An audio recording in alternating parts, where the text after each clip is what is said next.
I'll go through the intro. I don't know what episode this is going to be because I'm supposed to be doing another one tomorrow. So I don't know which one I'm going to put out first. So, yeah, latest episode of the Over the Hill podcast.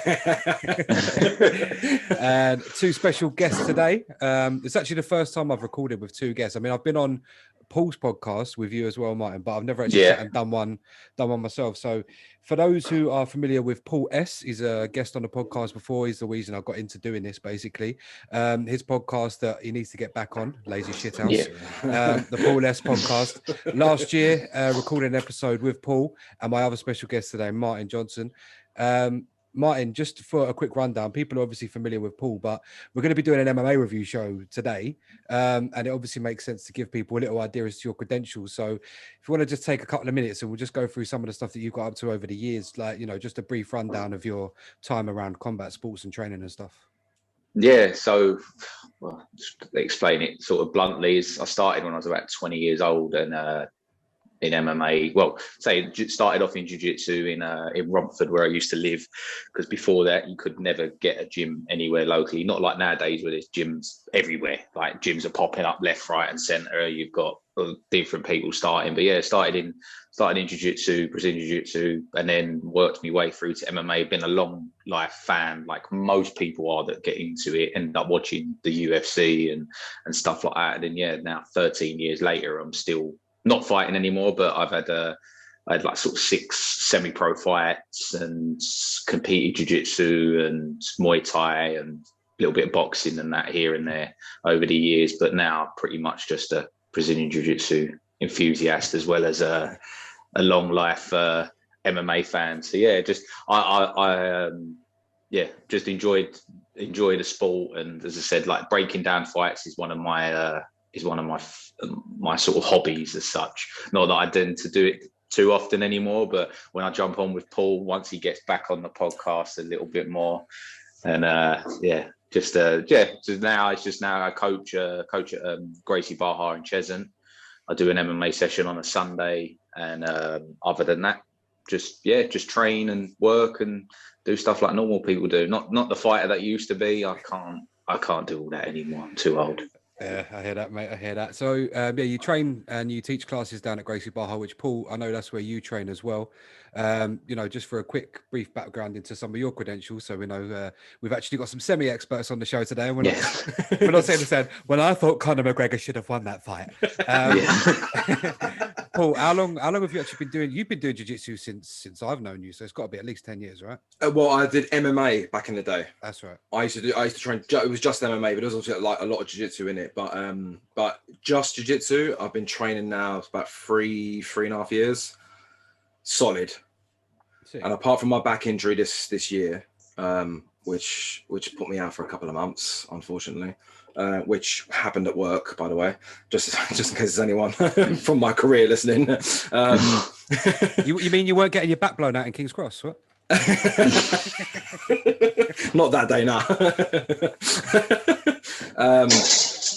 And then just been solid, just pure jiu-jitsu. I mean, obviously, like I'll jump on in Martin's class whenever I can get down there, but obviously work permitting.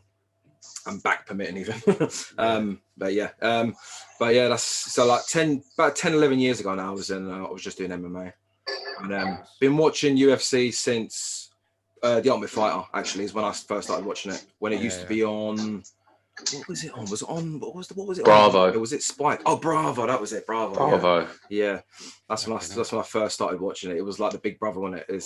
And you had from then really. I think that's the thing that really launched it international was, you know, they talk about it all the time. Stephen Bonner and Forrest Griffin, didn't they? They say that was like the thing that really catapulted UFC into a mainstream audience. So, I mean, even that fight alone was like a fucking movie, wasn't it?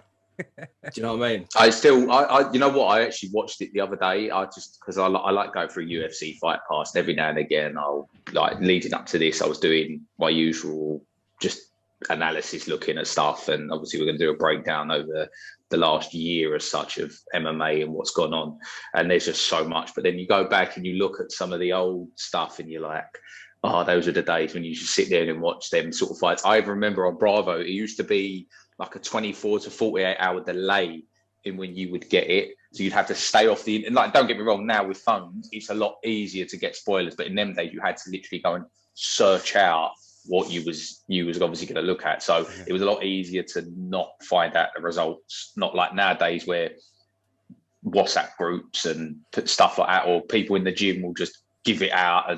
But yeah, it's come on so much, the sport, over the years. It's mad now to see.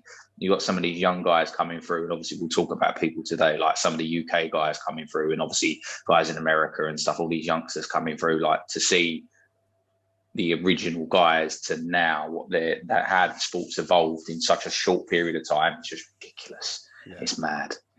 Well, with that being said, as you said, we like to break down fights, and we've got a short list here. I didn't want to go too deep. I don't know if anyone listened to Ariel Helwani the other day with those guys. He done like 26 awards for different things over the last year. I ain't got time for that. But I've compiled a short list, and I sent it to you guys in advance. And we'll kickstart. We won't go with the first one on the list because we'll save that one for the end. But we'll start with the 2021 submission of the year. I'll kick this one. All right, so I've got this one. To me, was an easy one. This was an easy one because it's his name's Andre Muniz versus Jacare. For me, when he caught that armbar from the back and broke Jacare's arm, to me, that was just so slick. And the thing is that reaffirmed it for me is he fought a guy, and funny enough, I was talking to Paul about it last night, but I still can't remember his bloody name. He caught it recently again, caught exactly the same armbar. So his name's Andre Muniz. He's very, very good. Like, there was all this talk before, like Jacare basically took him down in the first round, was trying to control him, and basically caught Jacare's back and went from an armbar from a position and snapped his arm. And I watched the fight again the other day, and it's the noise that you hear where he snaps the arm, and it was just like hanging off. Yeah, it weren't nice. It wasn't nice. But for me, the fact that he caught that, and he caught it recently in one of his most recent fights, again, can't remember the guy's name. It's just completely gone out of my head who he was fighting. Was he caught exactly the same armbar. Exactly the same armbar, but the fact that he can do it against Jacare is like, yeah. So, Paul, what about you? Well, do you know what? I'm going to go for the same, only because I was looking at what's his name? The Mega Madoff's boy. What's his name? Makachev. And I was going to go for that, but when me and Martin actually spoke last night, and when he said that, I completely forgot about it, and I've got to go with that as well. When it's just the way it's hanging off, and he's trying to punch and bless him, and it's like he had the heart of a lion that night, to be fair, man. But when it was just disgusting. So I'm going to actually go for that as well. Cool. There was a couple that I wanted to mention before I give my pick. That was up there for me as well. It was probably my third favorite.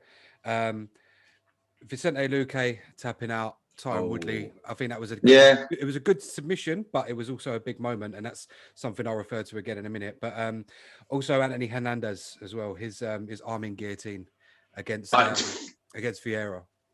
Yeah, to be honest, I was torn with that one, purely for the fact because of Vieira's credentials in jiu-jitsu. Yeah. It was such a shock. I think for a lot of people, everybody was expecting that if it was the striking realm, then that Hernandez would beat him. But in the end, when he gets submitted with that arming guillotine, I remember watching it going, I can't believe it. To be honest, there's been so many points this year with fights we'll probably talk about anyway, where it's like I've picked people to win and not happened, and been very upset at the end of it. Yep. Well, with those two honorable mentions being said, the one I'm actually going to give it to, and one of the reasons I mentioned Vicente Luque was because it was a big moment, and it just felt big. And ultimately, it looks like it's the last thing Tyron Woodley's actually going to do. So for me, another big moment, and it's something I picked it. It's not necessarily the best submission. It came from a fighter just being beaten down and then tapped out. But it was the moment, it was the feeling, it was how gassed I was for the guy who did it. And that was Brandon Moreno tapping out Davison Figueiredo with a rear naked choke after battering the shit out of him.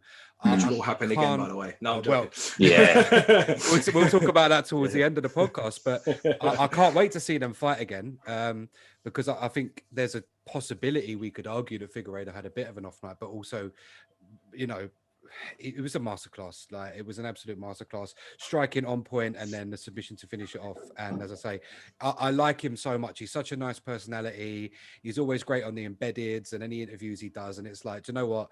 To watch it, I actually got up off the sofa and I was like, fucking yes. And it's not one of them things where I dislike Figueiredo by any means, but yeah, no, it was a big moment for me. So that was my 2021 submission of the year. 2021 knockout of the year. Oh, go on, Paul. You go first with this one. Corey, as much as I hated watching it, I couldn't help but jump up and go, fuck. But Corey Sandhagen flying near Frankie Edgar. I mean, he was just stiff as a board. It was just a clean knockout, man. That for me. I see. Yeah, I don't get wrong. I still rate that up there with. Again, it was so hard to pick this year because, again, looking through different finishes, like you got the Francis Ngannou knockout of Stipe, you've got Derek Lewis knocking out pretty much everybody other than Cyril Gane this year. But for me, it was Kamaru Usman versus Masvidal. Masvidal. When he hit him, the sweat flies. He folds him. Obviously, I know there was follow-up shots afterwards, and people would go, "Oh, he wasn't totally knocked out until the follow-up shots." I'm like, no, he was out on the first one. He was gone on that first one because super unnecessary.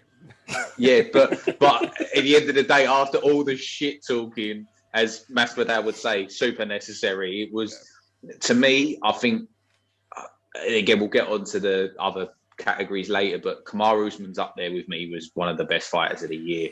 Yeah, he's not my fighter of the year, but he's up there with the best fighter of the year for me. Okay. He's just, I know obviously he had that fight with Kobe Covington and that, but again, I just think that knockout for me was just, you could see it coming a mile off. Like, you could see him gonna land something big. If you actually watch the fight back and you watch the build up to it, he was landing them right hands, and Masvidal was just pulling back. He was just pulling back enough to not have that power be an impact. And then all of a sudden, once Usman decided that was it, I'm going to go for it now, and you see that step in with that sort of like check left hook that he does, and he comes in with that right hand and just folds him. Folds him. Like, I was like, that to me, that was an unbelievable knockout and punch. And also, you just, as I said, you see the sweat fly off of him and all of that, and especially after the first fight, and them saying about the whole, I was just holding me up against the cage, and then he comes out and does that. It's like, you can't argue with that, to me. Yeah, it was another one of those huge moments. I think the fact that it was the first fight back in front of fans. We had this discussion on Paul's podcast the last time we were all together, and Martin, you actually sold me on the fight. I wasn't that excited about it because we'd my god, I remember. Yeah.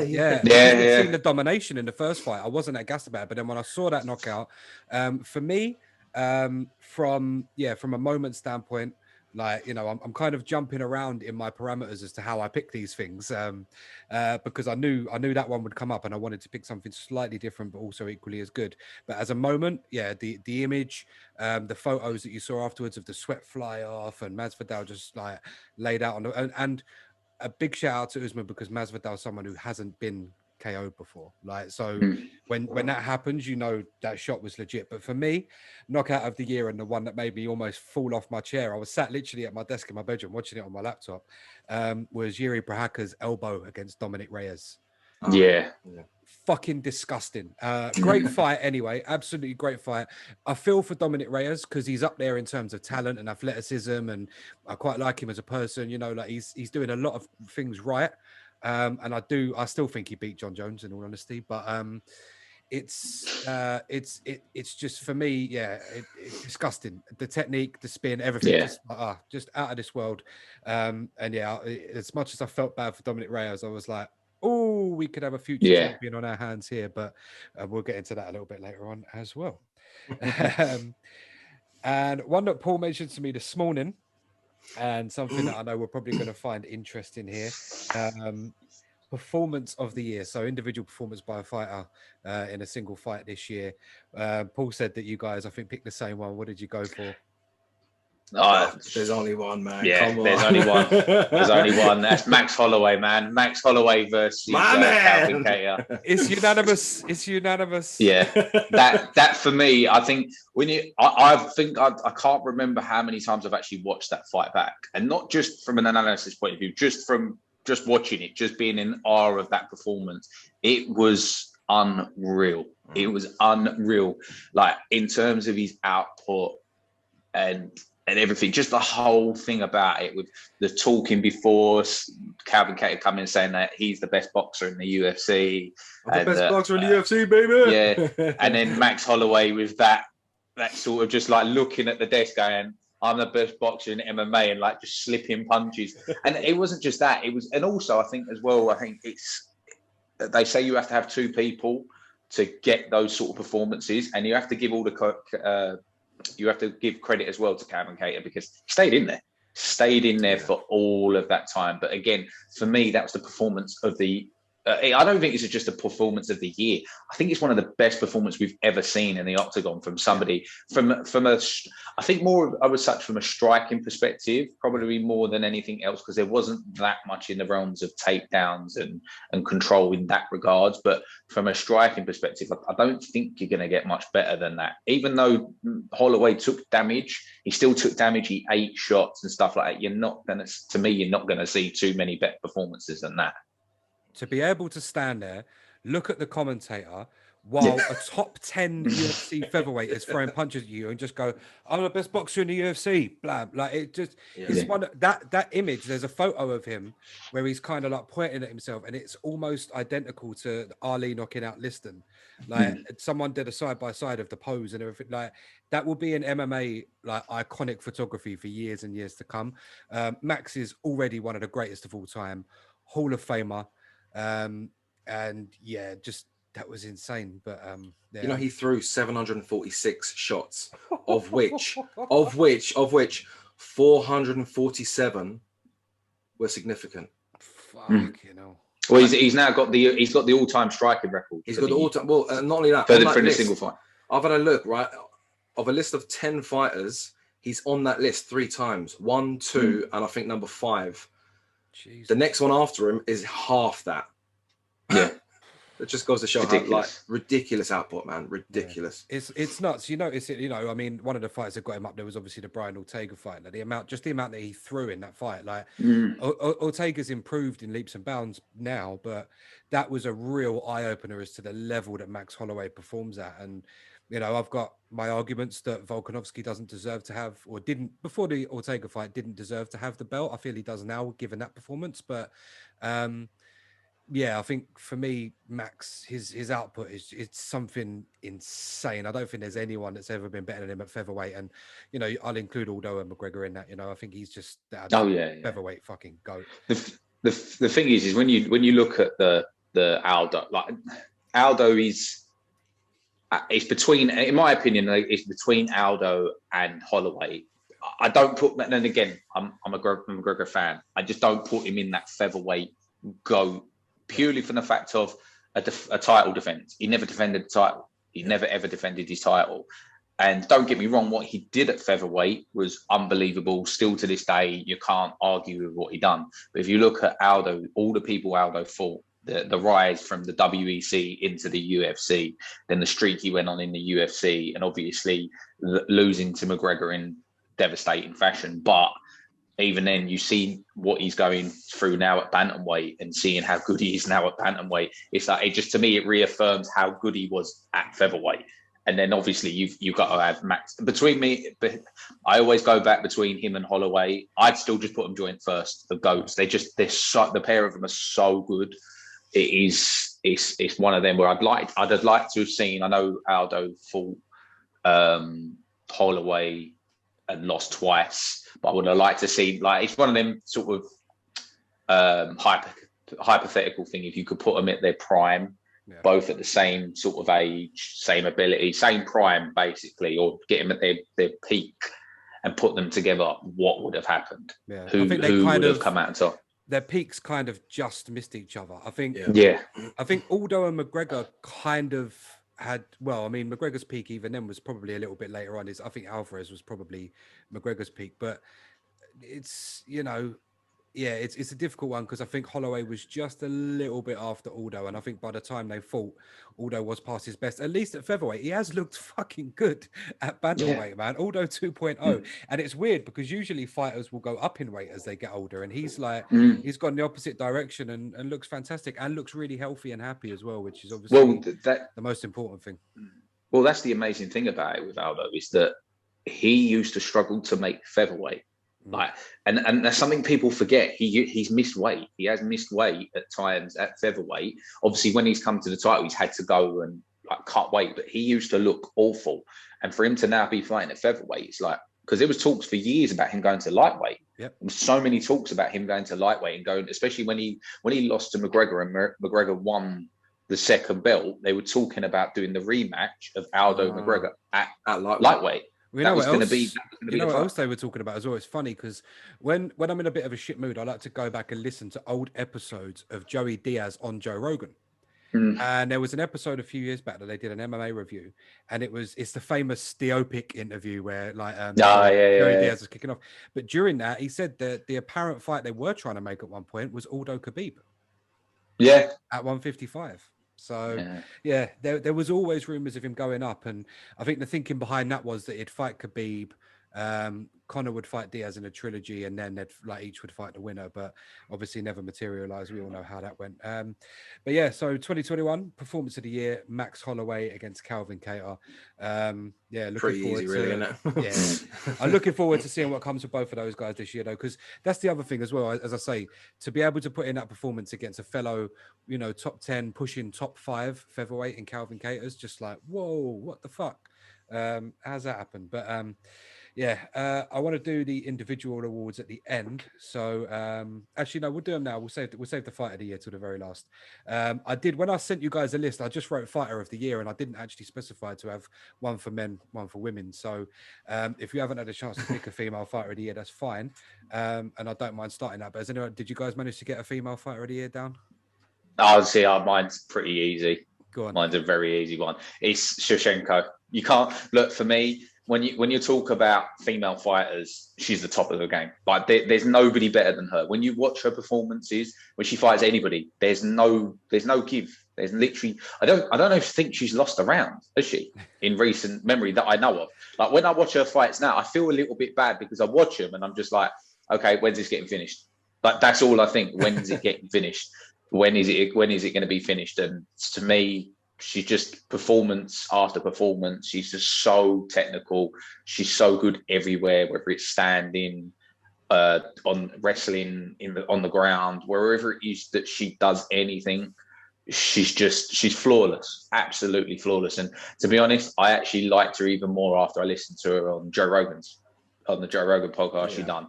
Like to hear her philosophy behind stuff, and that she's been with the same person like for donkeys of years since she was a child. And I just sat there and I was like, you know what, that she is. Obviously, we'll talk about other female fighters a bit probably throughout this podcast, one of which I'm absolutely gutted about, that won a few weeks back. But she's just, to me, she's the best thing. And I'm hoping that she does go up to 135 and she fights. She will have to fight the winner of Amanda Nunes versus Pena. I've actually gone for Amanda Nunes. It was a struggle between them two, but obviously Nunes has beaten her already. And I'm like, I know she's just recently lost, which again, that was a big shock for me last year. That was a huge shock for me. It was a bit like everyone. Well, yeah. It was, and the weird thing is, even the finish was a bit of a struggle to watch. I'm like, she had no hooks in. She had like a half-assed rear naked, and Amanda Nunes is tapping. I just didn't get it. It was such I mean, she was rocked. She was getting lit up just before she got to the ground. But I mean, I think Amanda Nunes just tips it for me. And I think in that rematch, I think Nunes is she's kind of gone very family orientated, sort of very sort of, whenever she's sort of pictures with her kid and her wife, and it's just gone, maybe she's gone a little bit too soft. And I think she was caught out in that one. And I think she's going to readjust. And I think she's going to come back victorious. That's just my opinion. We'll get on to our 2022 predictions, but for me, I picked one that's a little bit different. I didn't pick one of the top fighters. I do think Valentina's obviously the best in the world. You know, you can argue Rose, you can argue Nunes. For me, I do think it's Valentina, and I think if she comes back up to 135, I think she'll beat Nunes. More on that later. But yeah, my actual fighter of the year, someone I thought had the actual best year out of all of the women, because it was a mixed bag for a lot of women. Like, you know, Pena won the title when she beat Sarah McMahon. Yeah, all right, it's not great. But winning the title, don't get me wrong, upset of the year by a country mile. Yeah. But then there's other fighters, you know, Mackenzie Dern started off well and had a loss as well. You know, there's a lot of fighters, you know, Rose Namajunas went 2-0, but in the second fight, she beat the person she beat in the first fight. You know, it was the same fight at both times, and it was a super close fight the second time round. Normally it works the other way around, where you have a super close fight and then pull away. It seemed like she didn't quite have it in the second fight. But for me, my pick for female fighter of the year is Casey O'Neill, who I think is someone who is a future champion. And yeah, I see big things for her. Biggest recent win came over the other Shevchenko, Antonina. Yeah. And yeah, she just looks incredible. There's something very, very special. I think the UFC have got a big one on their hands there. So yeah, for me, I think she was 3-0 or 4-0 last year. So yeah, absolutely ridiculous performances. I think she's got a couple of bonuses as well. So yeah, still young, still learning. She's training out of Extreme Couture, great gym, obviously, loads of fucking murderers in there. So yeah, only the best for her. And yeah, I know she's like partly Aussie and whatever, but she was born in Scotland, so we've got to cheer for her as well, you know. But, yeah, so that was it for me, Casey O'Neill. I know a few of the more hipster fans will be cheering for that one. Fighter of the year in the men's divisions. So Martin, you've got someone interesting. So I'm going to leave you for a minute, because I'm guessing you haven't picked Usman. So no. I'm going to go straight to you. You're going to pick someone who has picked Usman. My man. No. But it's Kamaru Usman. Who is beating him? Who tell me who's beating him right now in that division? Hamzat. Don't start this argument. It's such a difficult one. It's so difficult. It's, to be honest, I think what you sorry, I just got to interrupt with the Hamzat thing. Don't get me wrong. I think he's gonna cause Usman a lot of problems, but I think he needs to fight. I've said it. I want to see. If there's anybody that I want to see fight Kobe Covington, it's Hamzat. Okay, yeah. I know there's talks of Masvidal, but that can go away for a little bit. We don't need to see that one just quite yet. If you're gonna give Hamzat a shot at anybody, look, you give him someone like Neil Magny. I think he runs through him. Yeah, he needs a test, and the second best, arguably the second best welterweight, no matter what you think of him in the world, is Kobe Covington. He is. If Usman's not there, he's champion. Yeah. I think he said it, didn't he? Didn't he say at one point? He said, "You're just it's just unfortunate you're in a time where I'm around." Yeah. Yeah, right before battering him for a second time. But yeah, I'm in agreement with you, Paul. There's no one for me that's just been better this year. You know, you look at the people that he's beat. Exactly. He's 3-0. He's a really active champion. I mean, we sucked his balls on the last podcast we done together. I mean, we couldn't speak highly enough of him, you know. So I'm in agreement with you, Paul. Out of the fighters that he's had this year, Covington, I think Burns and Masvidal. What was your favorite one to watch? Burns. Yeah, the emotion, the drama. That's the one for me as well. Yeah, you know? There was a lot of emotion, a lot of drama, and all that. And you know, I'm a sucker for fucking drama, man, especially when it comes to the UFC. But yeah, I think Burns. It was a big upset, but it was kind of I didn't predict he was going to go out the way he did. That jab was just fucking ferocious, and he's just nailed it, even in the Colby fight. But yeah, Burns for me. It was the fact that he got clipped in the first couple of seconds of it. It made me sort of go, "Oh shit!" Oh yes, that's right. Yeah. When you have those fighters that have come from the same gym, yeah, you know, we'll see how that pans out in a couple of weeks, funnily enough, at the heavyweight division. Yes. When you have fighters that have come from the same gym, they know each other well, iron sharpens iron, all of that nonsense, you know what I mean? And Gilbert Burns is a really, really good fighter. Like, you know, he gets bashed by some people because, oh, he's just a blown up lightweight, he's this, that. No. That guy is fucking legit. And again, maybe I'll go as far as to say if Usman and Covington aren't there, Burns is champion. You know, he's up there with them guys. I'm really looking forward to seeing what he does this year. But yeah, just in terms of the emotion and you know the way they kind of just showed love at the end, and Usman's obviously changed camps a bit more now, and he's over more with Trevor Whitman and stuff, so he's a little bit more detached from that. But just, you know, and hearing things about, you know, like I think it was Henry Hoof that said he couldn't watch the fight because he didn't want to see him fight, and it was just for me it was something that was special. Whereas the Masvidal thing was an attraction, that was like some trash talking stuff that needed to be settled. That was blockbuster shit. And then Covington and Usman's just out and out two guys that fucking respect each other but hate each other. You know, like that's what that is. But yeah, no, for me, watching the Burns fight was it was an emotional roller coaster. Martin, your 2021 fighter of the year in the men's division. Right. So as I said, I was going to go. I had picked Usman originally, but I'm going to come out with one that people are probably not expecting. And for me, it's Charles Oliveira. For me, I think what you've got to look at is his 3 performances this year. I think it is 3 performances. Yeah, it's Tony Ferguson. Michael was the very end of 2020. Oh, okay. It's all within a calendar year. Yeah, so within that, I would say like just the 3 performances he's had. Tony Ferguson completely run through him. Right, completely run through. Dominant can be. Against Tony Ferguson, yeah. And then when you add on the Michael Chandler fight, now the last 2 fights he's had, which is the Chandler and Poirier fight, he's been underdogs in both of them. Yep. As the champion as well. Well, obviously not the first time around with Chandler, but the second fight with Poirier. For me, it was his ability to. Everybody's always questioned his heart, even. Most people, I did at one stage and thought, if he gets in them really tricky positions, what does he do? And for me, he's proven everybody wrong this year. He's been dropped. He's been hurt in both the last 2 fights. Been dropped and been hurt badly.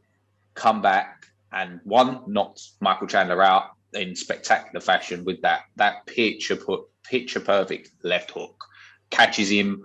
Drops him. Michael Chandler does that spin that he does sometimes when he gets dropped. He has got this habit of doing this spin. He'll get dropped and he spins. So it's like, you know, it reminds me of Brock Lesnar and Cain Velasquez. Yeah. When he does that spin as well, he does exactly the same sort of spin, and then he just comes in with a follow up. And then what to me, which is the more impressive one out of all 3 of them, is the Poirier fight, because nobody picked him. Nobody whatsoever. I was on the shelf with it. As the fight come closer, my feeling on the Poirier fight is unfortunately for Dustin Poirier, he gets to the big fight, other than the McGregor fight, or the title fight, and he loses. I think the pressure gets to him. I think he looked better in both the McGregor performances physically than he did in the Poirier fight. He looked a bit. in the Oliveira fight, he looked a bit ballooned up. Looked like he tried to put a lot of size on and He looked a bit more puffier as such, and it just didn't work. And as I said, I watched the fight again last night just to basically solidify my actual pick, because it kept on going over in my head over and over. And you looked at the performance, and yeah, he got clipped and he got hurt, but you see the damage he done with them front kicks, the knees that he threw as well. The knees were just unbelievable. Like every single time they got in that clinch position, he'd throw that knee any time that he could do it, and they were absolutely brilliant. And then when it come to the wrestling part, that was just, or the ground game, we all know what he's like. But when he got that standing rear naked choke and he took his back, I was just like, there's, to me, fair play.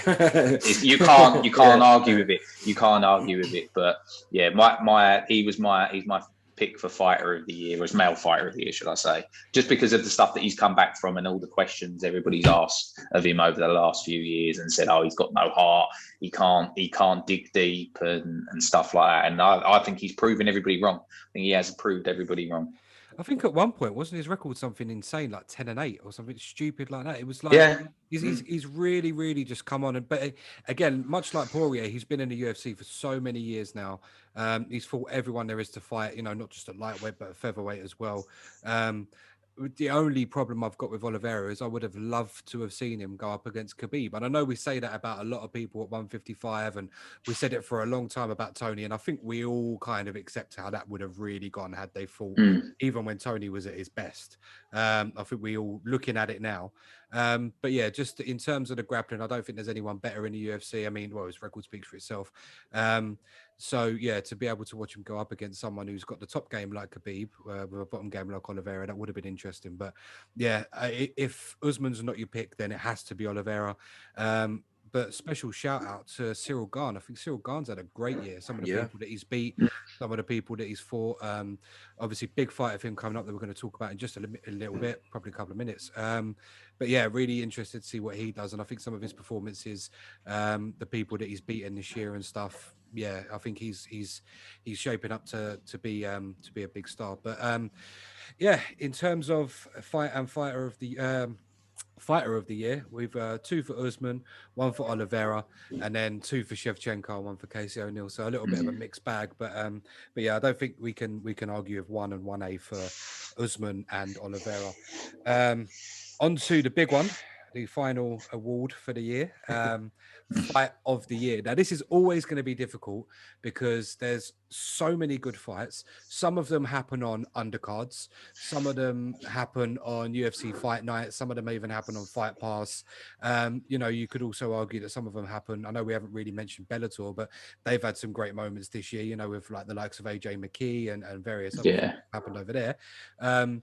It's always a difficult one. It's a big fight of the year, and there's no real criteria for it. I think a lot of it comes down to what was your favorite fight of the year, as opposed to what was actually the best, because you can't really, there's no real measuring stick, So, Paul, we'll start with you. Fight of the year for 2021.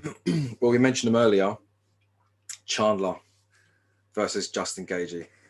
That fight was fucking nuts, man. Absolute fucking nuts. From the get-go, it was absolutely nuts. And from that, I was on the edge of my seat. I jumped up a couple of times. I was like, oh no, fuck, standing up, jumping up and going, oh my God.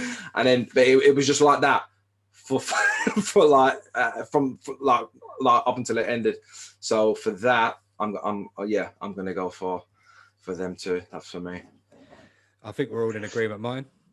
Yeah, to be honest, I was toying with a different fight, but once I spoke to Paul last night, and again, I went back and watched 2 fights that I thought potentially could be fight of the year, or favourite fight of the year. Again, I'll give an honourable mention to this one. So my actual pick is Michael Chandler versus Justin Gagee. I wish it was 5 rounds. I wish it was 5 rounds. I was going to say, because that would have been brilliant if that was a 5-round fight. That was the only thing that was wrong with the fight for me. It was 3 rounds. Yeah, they should have done it. They should have done that as a 5-rounder. But the other one for me there was a close second is Max Holloway versus Yaya Rodriguez. That was such a good fight and such an enjoyable fight. And just to be honest, having 2 years out, pretty much, I think I only fought once in 2 years, Yaya Rodriguez, through whatever it is he's got going on. He had really bad COVID, and he lost about 5 family members to it as well, and they had to like all kinds of family dramas that he had. So yeah, he was talking about it. I can't remember who was interviewing him. Might have been Ariel, but yeah, no, it was really, really sad to hear what he'd been through and what his family had been through. And because I think he was booked previously to fight earlier in the year, and that's when he was actually sick.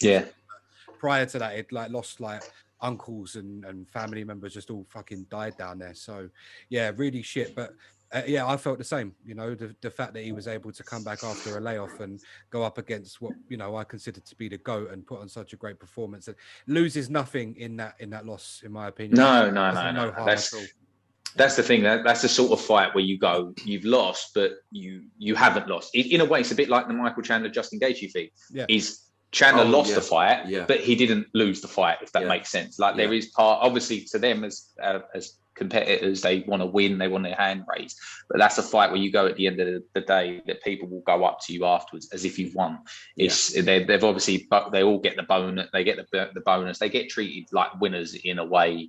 in some way, shape, or form. But it'd be nice to see if Yaya can put in a bit more time this year. Hopefully, compete a little bit more, because for me, he's arguably one of the best featherweights in the world. It's arguably one of the best featherweights in the world. And as I said, that featherweight division is so stacked. Like, to actually sit there and try and pick, as we're going to try and pick who's going to be potentially champions at the end of this year, is just, that's the hardest division. That's the hardest division to pick by a long shot, because there's just killers from top. Like, the top 10 is just unreal in the featherweight division. It's so hard to pick. It's so hard to pick. Well, you mentioned it there. The next thing we're going to do is try and pick the champion for each division by the end of the year. But yeah, we are all in agreement on the fight of the year. And yeah, Martin, I'm in agreement with you on the second best fight of the year as well. I just thought also just a perfect way to end off the year. Decent enough event. But yeah, you know, kind of towards the end of the year, a big fight like that happens. It kind of just rubber stamps what was a great year, if not a challenging year for the UFC. So yeah, in terms of 2022, we will get into it. Our predictions for who will be champion. And what I'll do is we'll start from the lighter weights and work our way up. And we will start with the 115-pound division. The little ladies right down at the bottom. Yeah, it's a tight division, a lot of good talent coming through, but I'll jump in with my pick for the first one on this one, and I'm picking Rose Namajunas. I just think that she's going to improve. I don't see anyone quite good enough to take it from her yet. I think Weili's probably her biggest opponent if they were to fight a third time, but I think Weili's going to have her hands full with Joanna again at some point this year. So yeah, we'll see how that all pans out. I can't see Carla Esparza getting close to Rose. Not going to happen. No. To be honest, I don't know if you see for me to pick anyone else is what I'm saying. I don't know if you see the other day. There's obviously me and Paul were quite avid grappling fans and as such, and spend a lot of time now training just purely grappling. And Carla Esparza had a match the other day on a show, LFA Grappling it's called. Or is it Fury Grappling, one of them? And basically, she sustained a pretty nasty cut across the top of her eye. So I personally think you're going to see Rose maybe have a bit of time off now, and then she'll wait for Carla Esparza. And then I think you are right. You're going to see Weili versus Joanna too. You've got to see that fight. That was from the first fight. It was phenomenal. But it's the best I agree. Of all time, in my opinion. Yeah. You don't get any better than that fight. You just don't. It was such an entertaining fight and such a good fight. And to be fair to them, they come out swinging. And you're going to protect you. Hopefully, you might see it again. But yeah, I think I agree with you. I think Rose Namajunas, is still champion by the end of the year. I think there's people obviously coming up in that division that could challenge her, but not quite yet. Yeah, I've gone for the same. Very easy for me, to be fair. Thug Rose all the way. Yeah, I'm the best. That's the thing. I think as long as she keeps her mindset right and keeps her head in the game, I think she'll fly through. Up to 125 pound, we've got male and female in this division. We'll start with the female. I think it's kind of easy to pick. Very easy. Yeah. Shevchenko. Oh, hang on a minute. I'll just answer for everybody. Hang on. Which Shevchenko? No, we don't. No. The only way that she's not champion is if she relinquishes her belt to go up to another division. Yeah. That is the only reason she doesn't lose that title. She doesn't need to do that because she is someone that could pretty much bounce between the two divisions. She's fairly good shape for 125. Doesn't seem to struggle a lot. So yeah, as I say, Casey O'Neill is a pick for me for a future champion at that weight, but I don't think she'll be quite there yet in 2022. In terms of the men's 125 division, which is, it seems to be a lot more wide open than when DJ was around. Who have we got? Paul, we want to start with? Sorry, I didn't get that. Sorry, mate. Men's 125. Men's 125. Who did I choose for that? Flyweight. Brandon Moreno. Well, we're going to talk about the prediction probably in a little bit, but I think it's pretty obvious what I think from who I think is going to be champion in 2022. You said it earlier as well. So. Yeah, exactly. Yeah. So I think it's pretty obvious. Yeah. But I mean, if we want to break that fight down later, then yeah. But for me, Brandon Moreno. Yeah. Mine. See, This one was a difficult one for me. I think Brandon Moreno will be champion for most of the year, but my pick for somebody that could be a real sort of he's had a bit of a rocky patch sometimes in the UFC in regards to his performances, but Kai Kara France for me after what he done to Cody Garbrandt the other week or a few weeks back, should we say now, just at the end of the year. I think that if you can get him to a title shot, that guy he again comes out of that City kickboxing team who are just on fire at the minute, and I think that he could cause that division a lot of problems, a hell of a lot of issues. So I'd hope if he can get in that position, I think he could be champion by the end of the year. I've gone for Brandon Moreno. As I say, a bit biased because I'm a big fan. I just love everything that he's doing. I think he's so much fun. But yeah, I think we do see the Kai Kara France fight towards the end of the year, and it is a tight one. It really is a tight one. I'm really looking forward to seeing those two throw down. Really looking forward to seeing him in a couple of weeks. And as we said, we'll get onto that shortly. 135 pounds. We'll go for the men first because for me this one was an easy pick for the men's 135 pound division. The women's not so much, but yeah, men's 135 pound division. I'm just going for Peter Yan. I can't see him being beaten for a couple of years yet. I don't think anyone's on his level. His fight against his fight against Corey Sandhagen for me was also up there for one of the fights of the year. I thought it was really, really great fight. Martin's got his pussy out. For anyone who's just listening on audio and not watching the video, a cat just walked past the screen. That's why I say it. Martin's not doing a Bruce Jenner. No, definitely not. But yeah, no, for me, Piotr Yan versus Corey Sandhagen was one of the fights of the year. Really excited watching that. A lot closer than I thought it was going to be, to be honest. And that's no disrespect to Sandhagen. I just think Yan's on another level. But yeah, his striking, his grappling, everything about him is just mustard, and I can't see him being beaten in 2022. Yeah. I've chosen the exact same for the exact same reason. Exact same. I believe unless something ridiculous happens in regards to the Aljamain Sterling fight, I think he does exactly the same, other than the knee to the head on the ground. I think he's just going to piece him up. I think he'll make it. The thing is when you see the first fight, obviously that they had, and the way it ended, like the first few rounds, Aljamain caused him some issues with the speed and stuff like that, but obviously gassed out. And you just see the improvements, what he did with Corey Sandhagen. Like Corey Sandhagen was causing him some issues again, but as he gets later into those rounds and he starts reading his opponent, he starts just opening up and making it look like it's not even close. It's not even a close fight. And that's what he's done with everybody so far. Everybody that he's fought, he's done it to Aldo, he's done it to Uriah Faber. He's just, I think, as you said, he's on another level to these guys. For some reason, he just seems to take the first round or round and a half, 2 rounds, and then comes on in them later rounds. Especially being the championship rounds, he plays that championship round stuff very, very well and can get the finish at times. As you said, with the Corey Sandhagen fight, I'm surprised he didn't get the finish. There was a couple of points when I thought he's going to get that finish. He's going to get it. And you could see him trying to get that finish. But Corey Sandhagen's one tough fun motherfucker. He's just he's awkward and he's tough. In my opinion, he's a future champion, potentially in 2024. Or no, 2023. Sorry, not 2024. Trying to think what bloody year it is. Yeah, 2023. I think he could end up getting to that title then. But I think, as you said, the 135 division, I think, is wrapped up pretty much this year by Peter Yan. Yeah, I think so as well. A fight that I want to see Yan have this year. This is what's great about 135, is it is fucking stacked. And as much as one of the reasons I want to see it is because I hate this fella and I want to see him get sparked out. But the other one is because I know it'll be good. And Paul's smiling because he knows I'm going to say TJ Dillashaw. So yeah, TJ Dillashaw, I want to see Yan absolutely batter him into pieces. Can't stand that little snake in the grass, but anyway, women. Everyone's on steroids.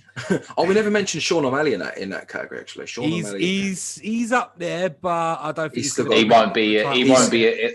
No. It's so frustrating to watch, man. But he's got so much talent, but he's more worried, or he's more focused on getting that knockout reel, and he wants to, do you know what I mean, that walk off, and it's frustrating to watch, man. Just you're good. Oh no, see, I love it. No, but not when you're focusing on that. Just do it, and it will come naturally. Do you know what I mean?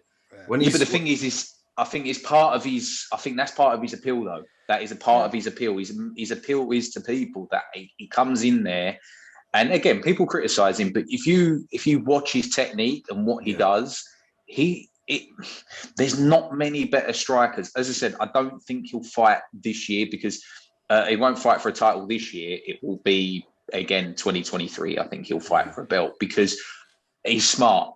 This is the one thing that I will say about Sean O'Malley is he's not just a good fighter, he's a brilliant businessman. Yeah. And the thing is, he said, unless the UFC pay him more money, he's not going to be fighting top tier opponents, which I agree with. Yep. Pay the man the money. And even Dana White come out after his last fight and said he wants tougher opponents, but he wants to be paid more money. So we've got to get him tougher opponents and we've got to pay him more money. That's exactly what the guy's making. He's making millions of dollars outside of the UFC. So he doesn't technically need to do anything to make money. He can make money anywhere.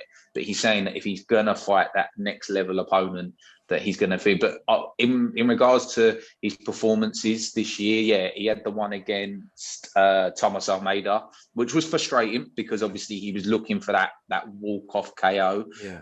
And to be honest, when he knocked him down, I think it was in the 4th or 5th round, or was it? No, it was the 3rd round, wasn't it?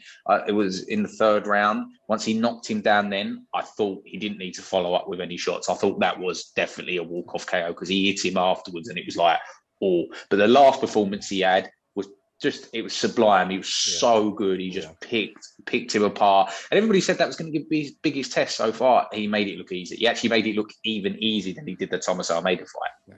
I think we see him in a rematch against Vera this year. I think he wants to get that one back. But the division's so stacked that even if he was ready to fight for a title, which I don't quite think he is yet, I still think there's a few, not necessarily holes in his game, but I still think there's places where he needs to step up before he's at that top level.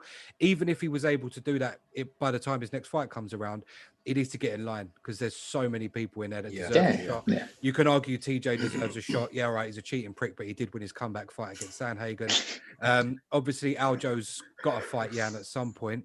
Is he still champion? Is he technically still champion? Is he? Technically, yeah. But do we know what's happening with him? So him and they're fighting, aren't they? They fight Aljamain and Picture. They are signed. I think they're signed to fight, if I'm correct, the 4th of October. Okay. I think not 4th of October. Okay,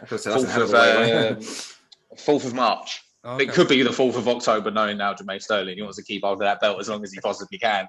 But how muggy title reign in the world. How muggy was that? Yeah, man. He was so humble in the cage. He put the belt down, and it's like, I don't want this. Don't put this thing around me. And then when he's on Instagram, he's popping bottles and fucking it was really muggy, man. I just But so that is an easy pick for us. Piotr Jan still champ by the end of 2022, or sorry, should we say regains the full title? And for me, he's not lost it. So women's division 135. This is obviously really interesting. Now, Martin, I know can't stand Juliana Pena. I literally cannot stand her. Like, I see something yesterday. Sorry, I'm going to go into my little rant now. So I was on social media yesterday on Instagram, and I think it was MMA Junkie put her as female fighter of the year. And I just sat there and I was just like, what are you lot doing? She fought Sarah McMahon, she fought, and then she's fought. And then, don't get me wrong, she beat Amanda Nunes.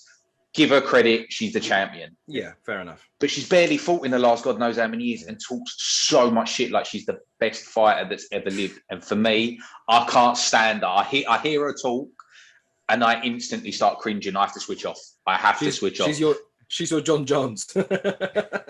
It's not even just the John Jones thing, because I know I had the rant about the John Jones thing, but I like John Jones. I actually do like John Jones, but I sit there with her and she just makes me cringe. Yeah. She, don't get me wrong, she caused, in my opinion, with the Amanda Nunes fight, that fight that's just happened, Amanda Nunes made the mistakes. You watch the fight again, right? She dropped her. She had her in big problems. Then what did she try to do? She tried to grapple with her. Yeah. If you heard in the corner's advice, Pena's corner's advice, it's brilliant. She's doing what we want her to do. She's grappling with you. Even the commentary said she's not used to grappling. If she'd have just kept her distance, kept on throwing them calf kicks in, carried on throwing them straight punches, and not loading up so much, she would have finished her. There would have been, if she didn't finish her, she'd have just beat her up for the 5 rounds. I personally believe that Amanda Nunes is going to come back, and I pray, and I hope. I'm not a religious man, but I could turn into a religious man because of this. I hope that she absolutely destroys Pena. I know she will. I think she will. I think it's one of them fights where it's a bit like the Matt Serra, George St. Pierre situation. I think she looked at Pena and thought, you're not going to challenge me. I've had enough people. I'm a 2-division champion. You ain't going to touch me. And unfortunately, that didn't really work out, and she lost. I don't think you're going to see her overlooked. But ever since then, I don't like Pena at all, because all she's done is she's come out, she said stuff that even I'm just sitting there going like, why? You've won. Shut up now. Yeah. You're the champion. Go and fight Amanda Nunes next. Go and fight her. Prove that you're the champion. Prove that you can be the champion. You can defend your belt against the person you beat. Then you get all the respect in the world. But shut up and stop talking bollocks, because you just do. She just talks so much shit and she gets on my nerves. I can't stand the woman. But sorry, I'll get to my actual pick who I think he fancies her. I'm a little bit torn with actually who's going to be champion by the end of the year. I don't think it's going to be Amanda Nunes. I think that she's going to fight again for the belt. But I think once she retains it, I think she's going to retire. I think this year we see her retire. And then that's when I think we're going to see Shevchenko come in and win the second belt. Okay. Paul? Amanda Nunes. Amanda fucking Nunes. But that's interesting what you just said there now about her retiring. Yeah, I think retirement's on the cards for her. Do you know what's interesting? You just brought something up, Martin, which I found really interesting, was the grappling aspect of Amanda Nunes' game. It's interesting that for the most part, the people that she beats is striking. The only people we've seen her really struggle against are either strikers that are on her level, such as Shevchenko, or a grappler, someone like a Kat Zingano, who could probably, she lost to Kat, but people who can wear her out, people who can actually wear her cardio out.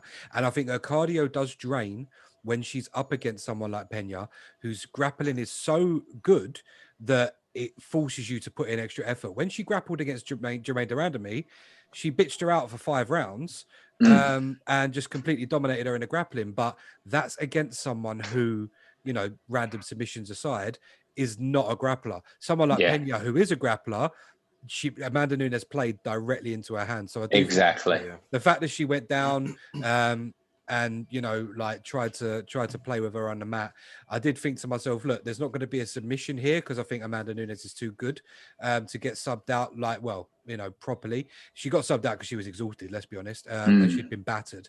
But I think, in just a straight up grappling match, I don't think Pena would submit her. But I do think that some of these wrestlers, some of the grapplers, when they get on the ground, they can just do things with their body in a way that will make you work and work and work and work. And it was the game plan, and she executed it. And, we can all not like her, but, respect where it's due. For me, I think the champion at the end of the year, I've gone with Valentina Shevchenko, but I think the title changes hands twice at least this year. I think it goes back to Nunes, and I think Shevchenko beats Nunes, and that's when Nunes retires. Wow. Yep. Yeah, boy. I think it's time. And I don't think she vacates at 125. I think we see a new champ. Yeah, I do. I think she'll go for multiple. Because the thing is, she's getting to a point now at the 125 division where they're saying, who does she fight? Literally, who do you put her up against? Who? Yeah. Like, for a while they were talking about Joanne Calderwood would be potentially or Joanne Woods now that she's her name is, and she's she was apparently going to be like her biggest test in regards to striking, and you've seen what's happened to her over the last few years. She's just getting subbed by everybody, unfortunately. And it would have been a fun fight in a striking sense. It would have been a fun fight. It would have been a fun fight in a striking sense. But again, I think even from a striking perspective, like you see what Shevchenko does with her footwork, her power is just unreal. Like, and again, the last few fights, she's just taking people down and destroyed them from that crucifix position. She gets people in that crucifix. It's like they can't move her. They can't do anything with her in that crucifix position. She's so good. She's so good. We just spoke about how good Pena actually is as a grappler, and look what she's done to her. Yeah, exactly. And that's what I think. I think if Nunes takes some time out or chooses to hang it up, I think Shevchenko comes in and beats Pena. But I do think Nunes beats Pena, and I do think that regardless, even if Pena pulls it off again and manages to somehow beat Nunes, maybe Nunes is finished. You never know. Maybe she's just lost her heart for it now. She's not interested. Fuck it. I've done everything I could possibly do. I'm the GOAT. No one's ever going to argue with it. And maybe she's going to bounce. Who knows? But I think regardless of what happens, I think for me at the end of the year, Shevchenko is walking away as champ. In terms of women's champ. Obviously, Nunes is still champion at 145, but I don't know about you guys. My prediction for that is it's not going to exist by the end of this year. No. Unless they bring in Kayla Harrison, and then they can bring in a lot of different opponents for her. Yeah. The problem is with the 145 division is the women's 145 division. Sorry, it's like what the 135 was. There was nobody around. Yeah. There was very, very, very few. It's going to take a number of years for that division to really become a staple anywhere. The only promotion that's really promoting that a little bit more than the UFC is Bellator. Yeah. Bellator are really, really promoting that division. But again, they've got Cyborg there and she's boxing. They've got Cyborg, yeah, exactly. So looking forward to maybe seeing her get it on with Kat Zingano later this year. That would be fun. Yeah, that'd be a good fight. That will be a very, very good fight. But they're talking about. It's a weird one because 125 in the UFC, you just mentioned it about Valentina being so far ahead of everyone else.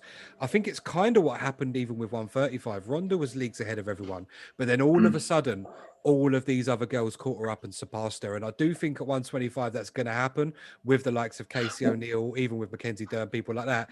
I think is Amanda Ribas, is she in that division as well? Ribas, is she 125 or is she 115? I can't remember.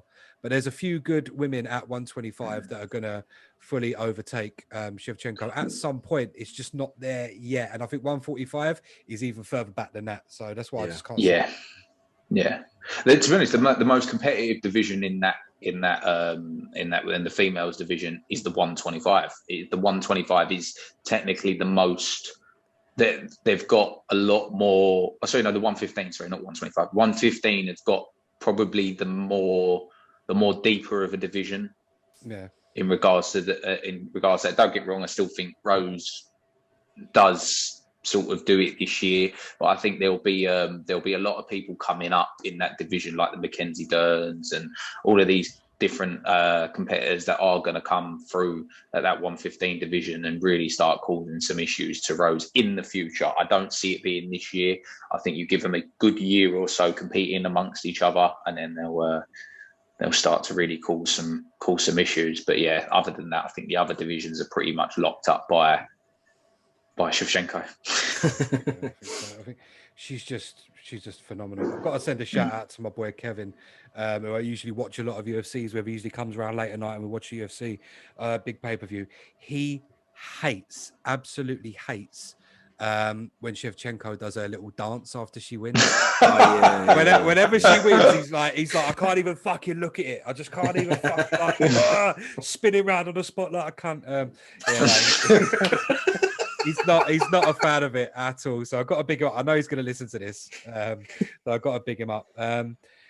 We've spoken, obviously, 145 women's division. I think it's going to be dead and buried by the end of the year. 145 men's. This is a tough. It's fucking hard. This is the hard. Volkanovski, I didn't like the fact that he was the champion, and I think it's because the first Holloway fight, there's an argument he won. The second one, I don't think it was even an argument. Like Holloway won that fight. Yeah, 100%. Absolutely. But in terms of his performance against Brian Ortega, to be able to get out of those submission attempts, you know, the beating on Ortega and the rest of the fight. I mean, that photo of Ortega with an absolutely textbook perfect guillotine from the top, the position of his legs, everything was like, how in the fuck can anyone survive that? And then to survive, I think he got him in a triangle directly after that as well. Like how he managed to get out of that, I was on the edge of my seat. And I am the biggest Brian Ortega dick rider. I love that guy. And I was so gutted that he didn't win. But yeah, I mean, Volkanovski won my respect that night, basically. I think he did everybody, to be honest. I think that he proved I am the champion. That for me was the performance, like where you just sit there and you see the heart and the to get, as you said, getting out of that guillotine. I looked at that guillotine. I was like, that's done. I was watching it in front of. I was watching it in bed. My wife was there, and I'm just sitting there going, "That's it. It's done. Done. Don't need to watch it anymore." And then he got out, and I was like, "How? Nobody gets out." Mate, I still don't know how he's done it. I don't know how he got out of that. No idea. Well, it's grit and it's toughness, mate. It's toughness. It's the heart of a champion, and as I said, he's proven that in that regard. But it's we've done guillotine masterclasses, Martin, and fuck me, man. Yeah, I was so surprised. I love a guillotine, and I was sitting there looking at that. I thought that's done. That is literally done. If you were to say, like, show me the perfect guillotine in an MMA fight to win it, there you go. Yeah. But he's little sort of, I say little, it's not, he's sort of little sort of trick under his sleeve. It's not his trick under his sleeve, it's his secret weapon. He's got Craig Jones in his team. He had him in his fight. When you've got arguably one of the top best grapplers in the world, probably the top 5 best grapplers in the world in Craig Jones, you've got somebody there that's gonna show you how to get out of them ridiculous position. Someone that's trained with John Danaher for years, who is a wizard of a coach, like the best coach, probably one of the best coaches in the world in regards to grappling. You've got somebody there that's gonna show you stuff. So the thing is with Volkanovski is that he's got the heart of a champion, obviously, that we've seen, but also he's a very, I didn't really like him for quite a few years because I thought he was a bit cringy and a bit sort of like up his own arse a little bit. But now I sit there and I watch him. Don't get me wrong, I still think he's cringy to a point, but you can't deny that. You can't deny the credentials. You can't deny what he's doing. But he's got to fight Holloway, even though that's now been postponed. Well, apparently, what I read this morning is Volkanovski is going to be fighting Korean Zombie. I'd see. For me, Helwani posted the picture and it just said close, like not quite done, but close. Yeah, but I don't get that. I don't get that fight. I really don't get that fight. I think there's people there that in that division. Oh yeah. Don't get me wrong. I'm going to watch it. But when you look at that featherweight division now, I sit there and I go like dark horses in that division. One of my dark horses in that division throughout the last God knows how many years, and people that are going to come through and could potentially be a champion one day and stuff like. You've got so many different people, but I sit there and look at other people in that division and I go, there's so many people there that could have that title shot. Yeah. There's people there calling out and saying stuff like that. To be honest, the interesting one for me, and I'm probably people going to go, oh, why are you saying this? He's a gimmick, this, that, and the other. I'd love to see Henry Cejudo go for that 3rd belt. Just from a history point of view. Just from a history point of view. If he can do that, and he would be the greatest combat sports athlete that's ever. Well, to be honest, nobody that's won a gold medal and two UFC world champions. You get somebody that's a gold medalist in freestyle wrestling and a 3-weight division champion. The UFC won't do it because they don't like people coming in, winning a belt, and then disappearing. Yeah. GSP. But I'd just love to see it because I think if anybody can do it, it's Cejudo. It's Cejudo. In my opinion, he's the only person that can do it. Yeah, he's such a little character as well. You got to love that guy. But I've learned a lot from his. He's done a tutorial with what's his name? Who's that guy? Hey guys, Faria. BJJfanatics.com. I've learned a lot of takedowns just from that guy. He's fucking ridiculous, man. Oh, his wrestling is unreal. His wrestling is unreal. It's insane. Do you know what I love about him though? Is the way when he lost, he came back in his next fight. I think it was against Wilson Hayes, and he just came out in a karate stance. completely different. It was like, what the fuck? What happened? What happened? It's like he lost to Mighty Mouse and like decided to completely change. But again, that's coming from somebody that's an Olympic level athlete, an Olympic level athlete that can, or not even just an Olympic, that's an elite athlete, somebody that can pick stuff like that up. Now, I consider myself that I can pick stuff up, and but there's a different level in that. Like from the average human, or even the average MMA fighter, could not do what that guy does. Yeah. No, in my opinion, nobody can, because he's had that ability to do that. So he'll go into the gym and he'll start working something like that karate stance, and he'll come out the next fight and he'll start using it, and people go, it's mind-boggling. It's mind-boggling to people how that he can do that. The ability to be an absolute sponge and pick up a new technique when you've spent, I mean, we all know that we see wrestlers time and time again in MMA, you know the difference between a high level wrestler and someone who wrestled in maybe high school but was never an All-American or was never an Olympian. But we always see it with these wrestlers. A lot of the time they will fall down when it comes to picking up mad striking techniques. They'll be able to throw a leg kick. They might be able to throw roundhouse to the body, or, you know, they've probably got hands. They're never really guys with elbows unless they're in a ground and pound position. You know, it's very much, you know, 1-2s wrestle, 1-2s wrestle, the occasional rear naked choke, the occasional triangle. But yeah, for the most part, they never really pick up a mad, completely different style of martial arts. And to come out in a karate stance, and, you know, or to come out fighting Muay Thai when you're used to being a wrestler, it's like, it's unheard of. And when he done that against Wilson, I was like, what the fuck is going on here? So that, to me, that was one of his performances of his career. It was one of them. There's loads of them up there, but in terms of coming out and being completely and utterly dominant in every single which way, it was that fight. He was just so dominant in that fight. So dominant. Great fight to watch. Anyone who hasn't seen it, go back and watch that. It was quite a while ago now. It's definitely worth a watch. But in terms of who actually will be the 145 champion at the end of the year, I went back and forth for this. It's a really difficult one, but I think we see a really great story this year. I think we see something special. I think we see an emotional moment, and I think Max Holloway becomes champion before the end of the year. I don't know who he beats. I don't know what the title goes in between. But I see it being Max. I think a lot of people have wrote that off, but I think everyone's forgetting just how young he is and just how great. He's still got room to grow. Because he's been around forever. I think. Yeah, you're right. The age. I think he's only like 28, isn't he? Is he 28, 29? Yeah. So you think about his peak, really? Yeah. To be honest, I had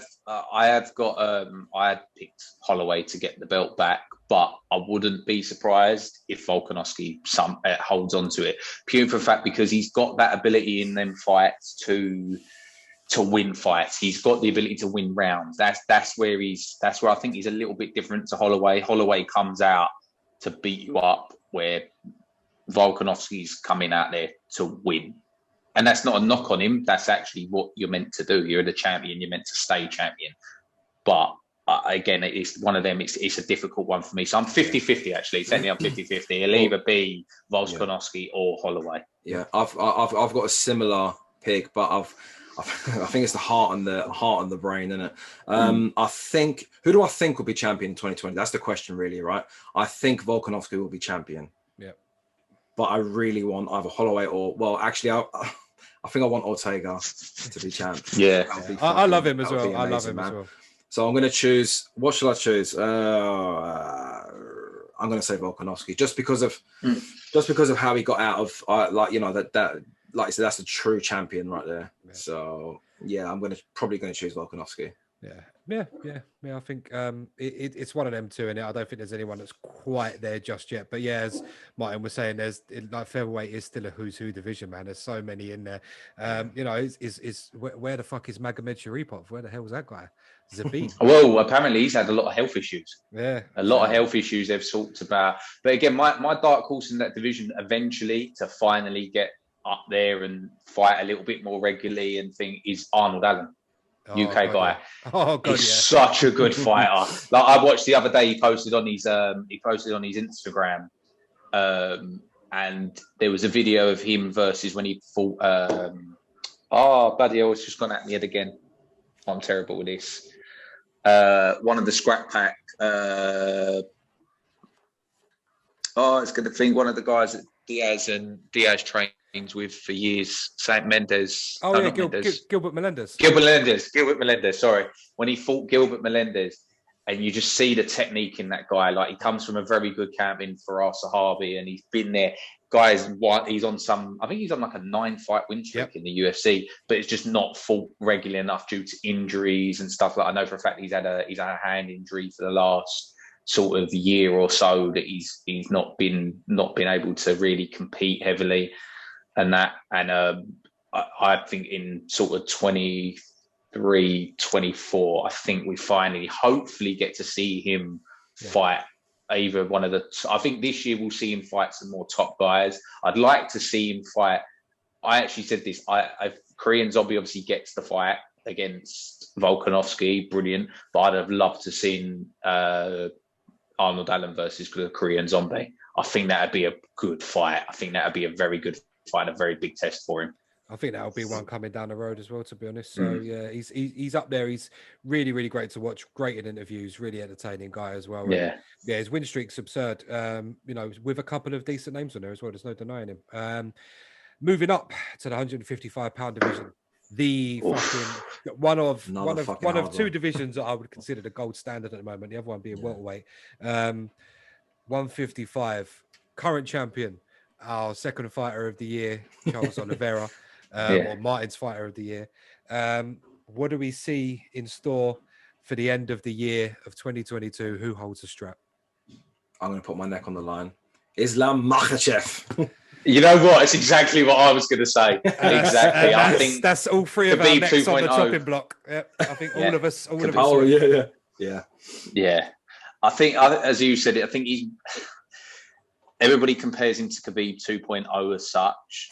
I think that he gets that title shot. Probably it's going to be Justin Gaethje next, and I think Justin Gaethje is going to beat Oliveira. Yep. But I think when Justin Gaethje fights Makhachev, because Makhachev's fighting Beneil Dariush, and don't get me wrong, that's a very tough fight for Makhachev. That's not easy.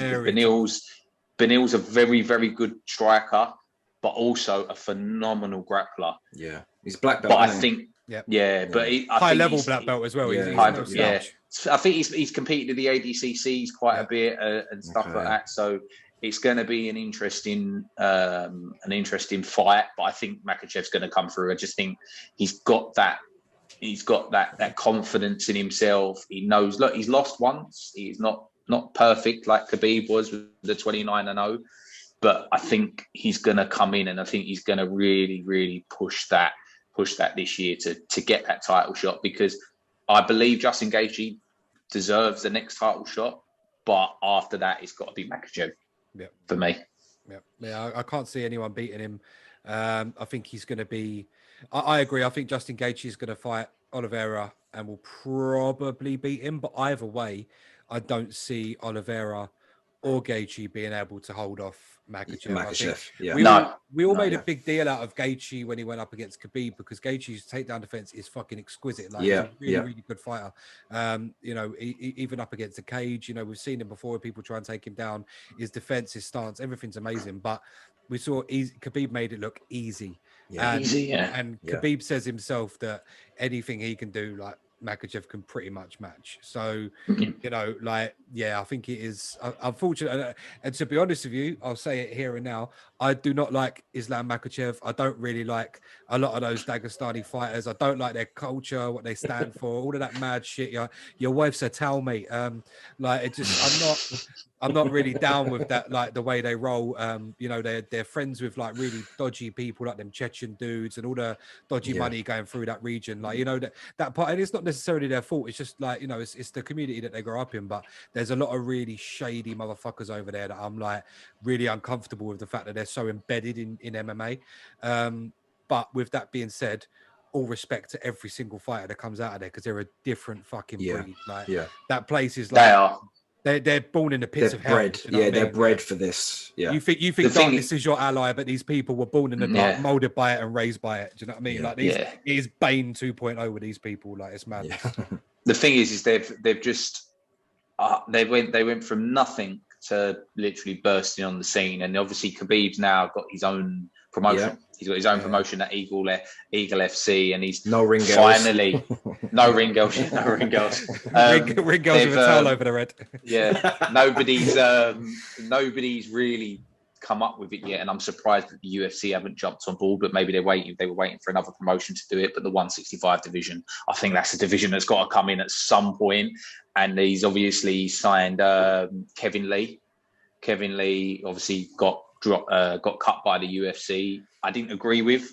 I believe they should have had, because the thing is about Kevin Lee, brilliant fighter. Look, if you look at the opponents that he's had, it's not had easy fights. It's not like they've given him somebody that he should have easily beat. He's had hard fights that entire way. But I think with this jump now to Eagle FC and the 165 division, fingers crossed, it all works out, and then the UFC will finally bring that division in, because they need it. They need it. There's those guys that fight at 170 and fight at 155 that really can't compete in the divisions. Either they're too big or they're too small. Yeah, and it's just not good for them. So add more weight classes, few more champions. We're not talking about boxing where there's going to be a ton of champions, but you need that 165 division. 100%. Yeah, I think we're all in agreement. Islam Makhachev champion by the end of the year. I think it would take something remarkable for him to not win it, to be honest. Onto the other onto the other gold standard division in the UFC, and this one is interesting because we picked him for our fight of the year, Kamaru Usman. He has been super dominant. He's on an insane win streak. He's super talented. He's everything, we're looking at him. He's maybe, we keep saying he's 1 or 2 fights away from being called the best welterweight of all time. Personally, I think he's already there. But is he the champion by the end of this year? And if not, who is? To be honest, I don't see anybody beating him. I don't. Not yet. I think the people that he fights this year, Leon Edwards, which he's got to fight Leon Edwards. It's got to be the fight. But unfortunately, I just think he's going to come up short, Leon Edwards. I think, again, in a way, Leon Edwards is like Kobe Covington. If they, I'd like to see, admittedly, if they didn't do the Khamzat fight, I'd like to see Leon Edwards fight Kobe Covington at some point, because I think that'd be a good fight. A wicked fight, yeah. But I think that Kamaru Usman's going to fight twice this year. I'm really going to call who's going to fight. It'll be Leon Edwards and Vicente Luque. Yeah. I think they're the 2 fights that he's going to have, and I think he beats both guys. And he retains his belt by the end of the year, and then going into 2023, probably fight Khamzat. Maybe we see Khamzat. Yeah, it's interesting. There's a few caveats with Khamzat. One of them being, can he continue to make 170? Whilst biding his time in order to become champion, because I do think he's very big for the division, and we saw in his last fight. Yeah. In his last fight, I think he struggled, and it looked like he leant on the towel and stuff and done the old DC. So it was like, he absolutely did. they called him back. But the thing is that I would say about that is the guy never missed weight before then. Obviously, he had the stuff with COVID. He was ill with COVID. He had a long time off. Yeah. But I don't know if any of you see it. I watched the wrestling match he had with Jack Manson. Now, Jack Manson is a 185 middleweight, massive, not small guy. Khamzat is humongous compared to him. When you actually look at they looked at the weigh-in, they stood next to each other, and you'd think that Khamzat would be the 185. He'd be the 185er, and Manson was the 170 pounder. The difference is ridiculous. He's such a big guy. But I think you're right, Jay, with it is in regards to in the future. I think if he wins that welterweight title, he'll go up to 185. Yeah, I think if he can manage to stay small enough, just enough time to maybe nick the title. Yeah. Off of, there'll be a point where Usman starts to weigh and it happens to everybody, or there'll be a point where he's like, you know what, I've got busted knees, I've got this, I've got that, I need surgery, I've got more money than I can count, my family is set for life, see you later. And then Khamzat will just fight whoever's still around. Interesting year ahead for the welterweight division. I do hope and pray we see Khamzat versus Covington. Leon Edwards is also an interesting one. You could put him in there. He will get his shot against Usman this year, I think, but you can also put him in there against a Gilbert Burns. That's a big fight. You could put him in there against Luque, and that's a big fight. Luque is kind of the dark horse for me. I think he's got a better chance of beating Usman than Leon Edwards has, and I say that as a Leon Edwards Edwards fan. I just think there's prior knowledge there for Vicente Luque. He's been around Usman a lot. He knows him. You know, he's although with that being said, Usman did say that his toughest opponent to date was Leon Edwards. So yeah, he did. Yeah, it's an interesting one. I'm still going with Usman. Paul, how about you?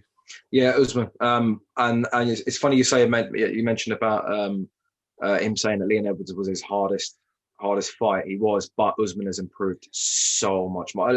Edwards does as well, but I think Usman is on another level since their last fight. So I've put Usman. If I'm honest, I could see in a way, I could see this being Usman's last year. The only reason I would say that he wouldn't, and that's if we get onto the next division, which is Izzy's division. Ooh. If Izzy loses the title, because he said he will never ever fight Izzy. He won't fight Izzy.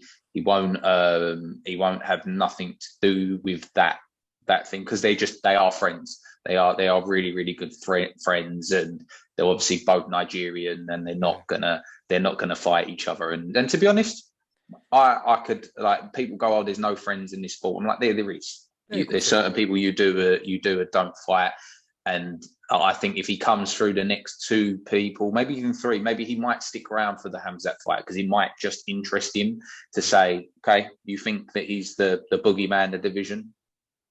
I'll prove it, because that's the thing about Usman, is he'll fight anybody.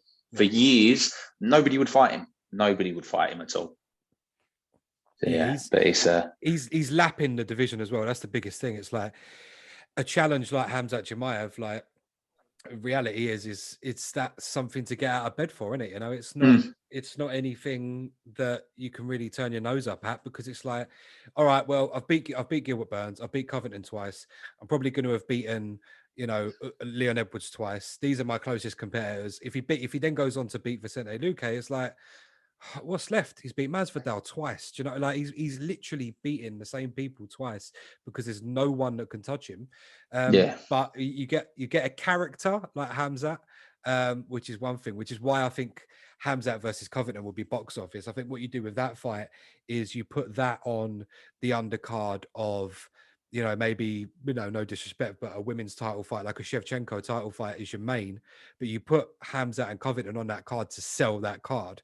Because I think the back and forth and everything will just be incredible, and the atmosphere and everything else. But yeah, why not go and fight someone who's going to be box office and a big challenge? I think if he sticks around, then hopefully we see that in the future. But you mentioned, you know, the only way we sort of see him stick around is if he goes up to 185, should Israel not be the champion. And that brings us on to the 185 division, and who will be the champion by the end of the year.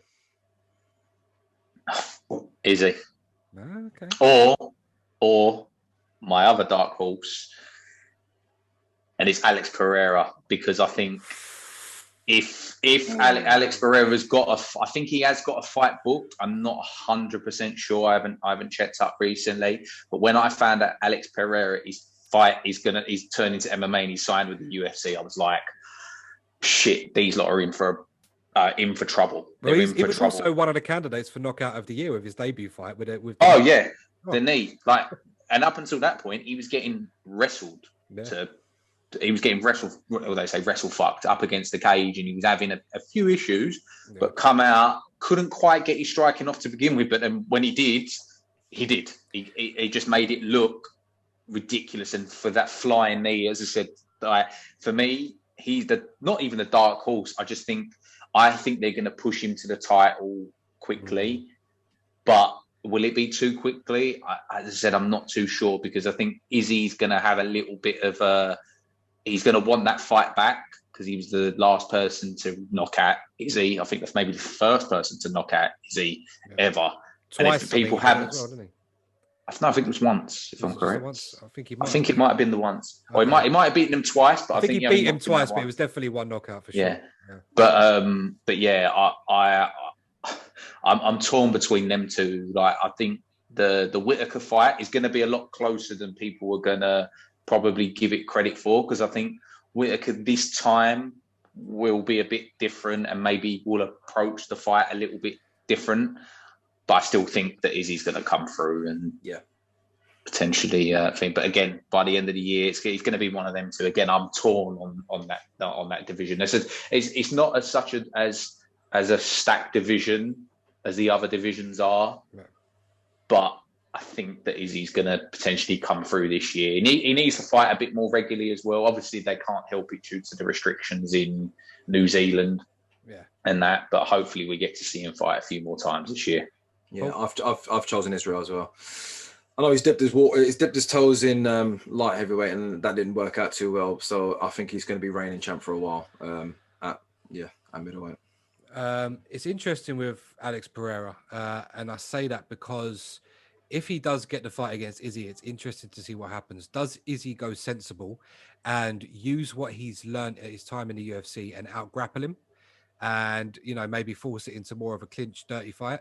Or does he throw caution to the wind, let his ego get the better of him at a risk, put himself at risk and just go toe-to-toe with the Donny that is probably one of the only people in the division that can match him in the striking? So it's because you've got to bear in mind with someone like Izzy likes to prove a point. He likes to challenge himself. Much like what we were saying with Usman, like he's the sort of guy that will go out there and fight you at your own fight. We saw it with very briefly. You see it with even the bigger stars who are very good.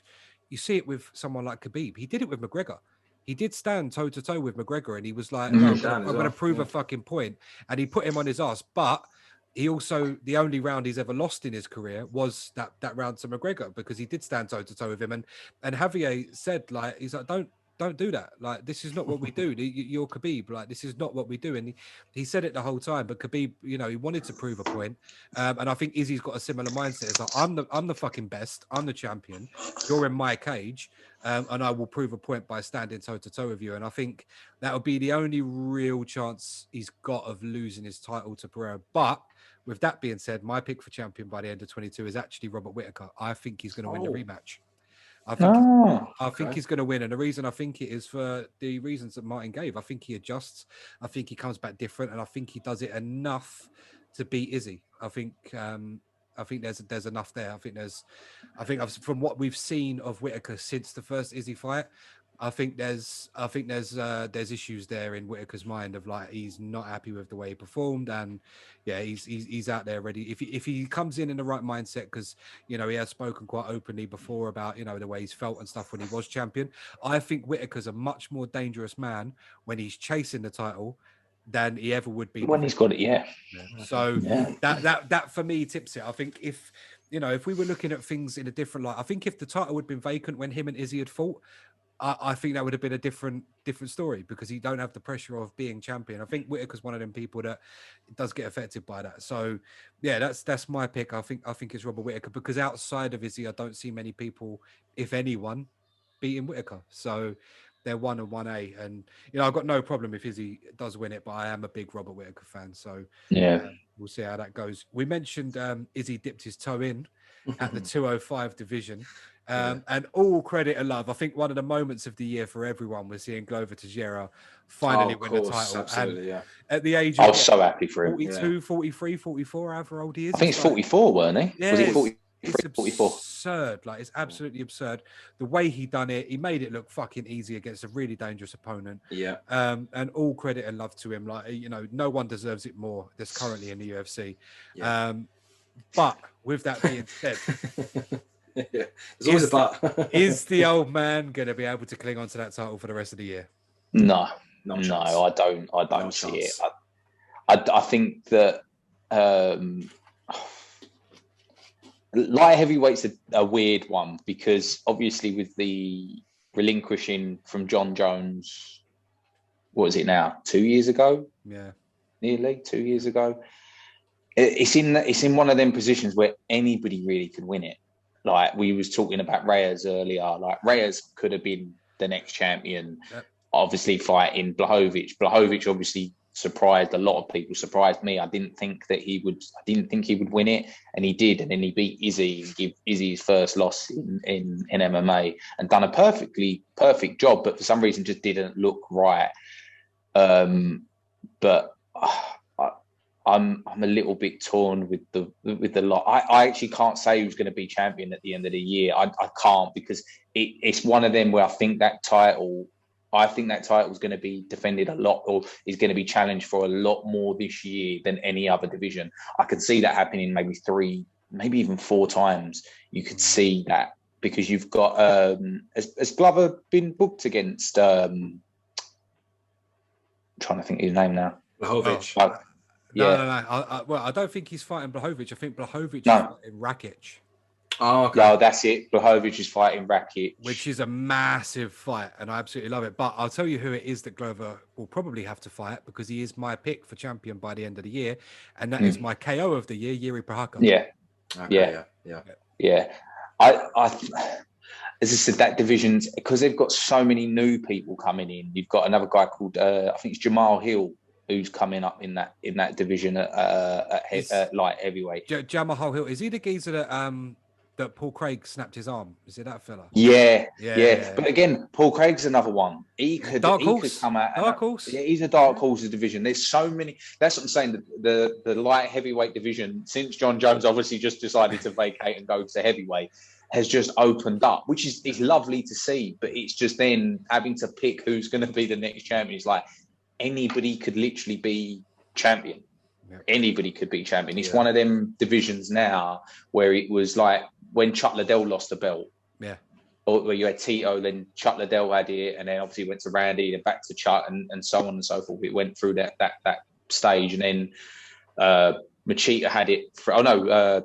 Rashad had it, Machida had it, Rua had it, and then after Rua had it, John Jones had it for God knows how long, up until the positive drugs tests, and DC won it, and So other than that, it's been quite a sort of stuck division with John Jones at the top of the heap. But now it's such an open division again.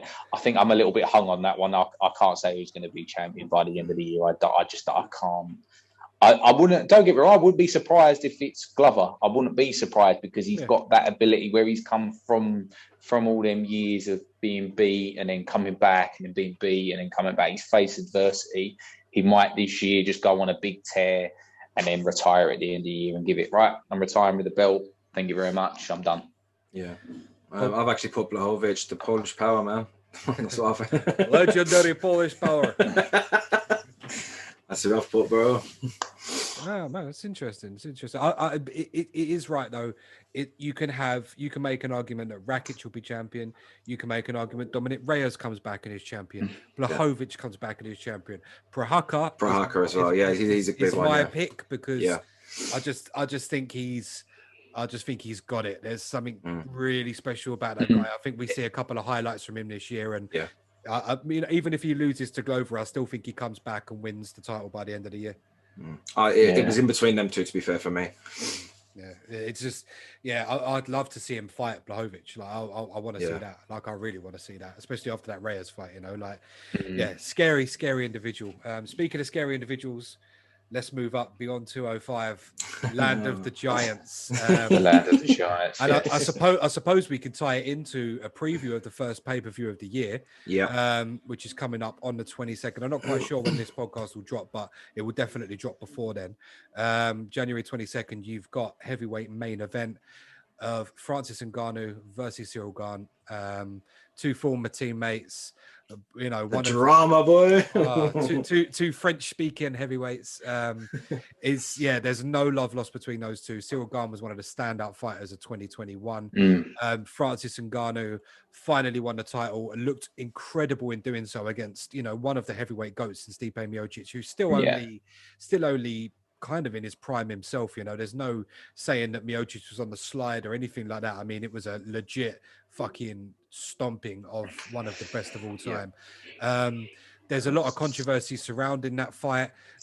Is Ngannou going to re-sign? Is he going to bounce? Is he going to leave the UFC? He's going to bounce. He's going to go to boxing. He's telling you. He's going. I think you're right. He wanted to be a boxer, didn't he? Yeah, we'll get onto that just after we do our pick. But picks for who will be champion at the end of the year. And you can include your prediction for that fight in this. Obviously, you're probably going to have to. But who's the champion by the end of the year? Because there could be some interesting moves in heavyweight this year. I think personally, Gane. I think, and we're going to go into the prediction of the fight. But I mean, I think he beats Ngannou. Okay. All right. So I'm going to go John Jones. I think he's going to make his heavyweight debut. I think he's going to come back. It's not. I don't think that's a question. I think he's got. Obviously, we've had the. I'm not even going to go into my John Jones cocaine beating people up and hitting people and doing all the shit that he does. But I think that guy is he's the GOAT. Yeah. And I know I went back and forth on this with the Khabib thing between him and Khabib. John Jones is the GOAT. I don't care what people say. It's not close. It's not even close. It's not close. A lot of Khabib's wins were free fights in a night at tournaments and all this other stuff. And, up until he fought Ally Quinter, he hadn't really beaten that many top level opponents. John Jones has fought the who's who and beaten now. Yeah. I don't like him.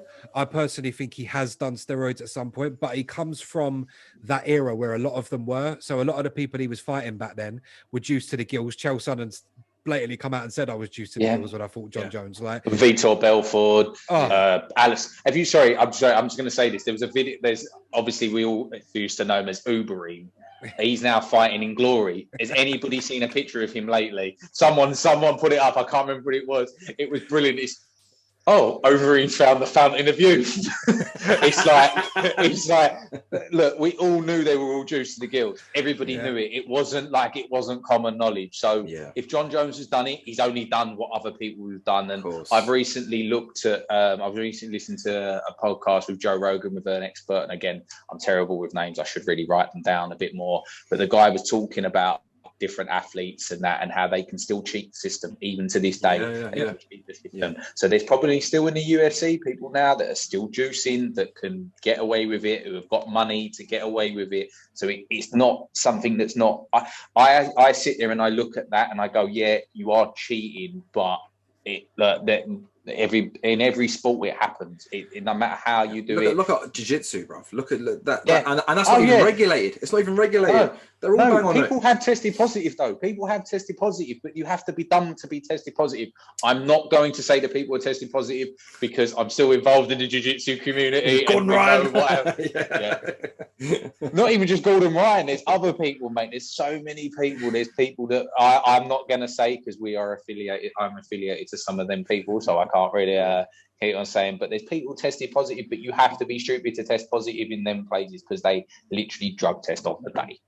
But again, for me, I think John Jones is the GOAT, and he's going to come in at that like the heavyweight division, and whether it's Cyril Gane, whether it's Francis Ngannou, Stipe, Derek Lewis, any of these guys that he decides to fight in his very first fight, which I don't think it's going to be a title fight. I think he's going to fight Stipe. Yeah. And he'll fight Stipe just to get that fight under his belt. And I think he takes him down. And this is the thing. This is where you're going to see the wrestler John Jones, the guy that really is when he wrestles people. He's known for his striking in regards to his kicks, his knees, his elbows and stuff like that. Not as much as punching. But once he gets hold of you and he takes you down to the ground, you see what he done to Gustafsson. It'll make people look stupid. He will, and I think he's champion by the end of 2022, and just basically cements his legacy as the greatest fighter we've ever seen grace the octagon. Yeah, I think there's variables. I mean, I think if Gane beats Ngannou or not is irrelevant, because I think Ngannou bounces, and I don't think anyone else beats Gane. So he's interim champion, or he fights for the vacant belt by the end of the year, and he's champion anyway. That goes without saying. I do think, however, though, if Ngannou sticks around and beats Gane, then I do think he's the only person I can actually see beating John Jones, and that is literally just the X factor, and the X factor is a Hail Mary. Like, it's literally if he catches John Jones, because there's no one, there is no human being on this planet that is taking a clean uppercut or a clean hook from Ngannou and not getting either seriously hurt or getting knocked the fuck out. And that, and that goes for anybody. Doesn't matter who they are. I think Jones is too intelligent to. I think so. I think so. I do think Ngannou has stepped up a level in terms of Stipe was too intelligent for him in the first fight. We've seen Ngannou make the improvement. So I think it's a tougher ask for Jones to do it, but I do think he is too intelligent. I think he keeps it very, very close. I don't think he lets Ngannou breathe. This is hypothetical if they do fight, which we'd love to see. But yeah, I think he beats him. But I think he beats him 9 times out of 10. However, there is that X factor, and that X factor is that fucking nuclear power. Oh. Yeah. Oh. Is it confirmed John Jones is coming back then? He's gonna. There's nothing else. They reckon it's summer. Yeah. There's summer. They reckon it's going to be around July, sort of like international fight week. So he'll get on. What it is with John Jones, because he pulls in numbers, he wants to be, and he gets pay-per-view points. He's going to want the biggest card of the year. One of the biggest cards of the year is international fight week. Fair, yeah, which is July 7th, as such, around that sort of time. If it's funny you mentioned out of prison, then yeah. And it's funny you mentioned Ngannou as well, because I've noticed since Jake Paul's been sort of piped up. Now, normally I hate that cunt, but he's got some valid points in regards to fighters' pay and treatment. And I've noticed Ngannou likes a lot of his stuff, like which obviously pisses Dana White off. So, do you know how many fights he's got left in the UFC? Not sure. Ngannou, he's got one left. Ngannou, which is the fight now. Yeah. I thought we were talking about. So you think about John Jones? That's what I was going to say. I had no idea about him. But Ngannou, this is Ngannou's last fight. If he wins, then he walks out as champion. He can fuck off the boxing. He has got Dana White over a barrel, and he's betting on himself. Dana White is pissed. Yeah. Dana White is pissed because if you actually see the interviews with Dana White, so when Dana White's got the ump with somebody, he doesn't actually say he's got the ump with them, but it's his interview, the way he does an interview. He doesn't say anything about them because they're still with a promotion, so he doesn't want to bad mouth them because they're in the promotion. But as soon as they go, that's it. It happened with Randy Couture. It happened with Tito was the different one. Tito was pissed Dana White off so much that he couldn't help but come out and say he's a piece of shit. I don't like him.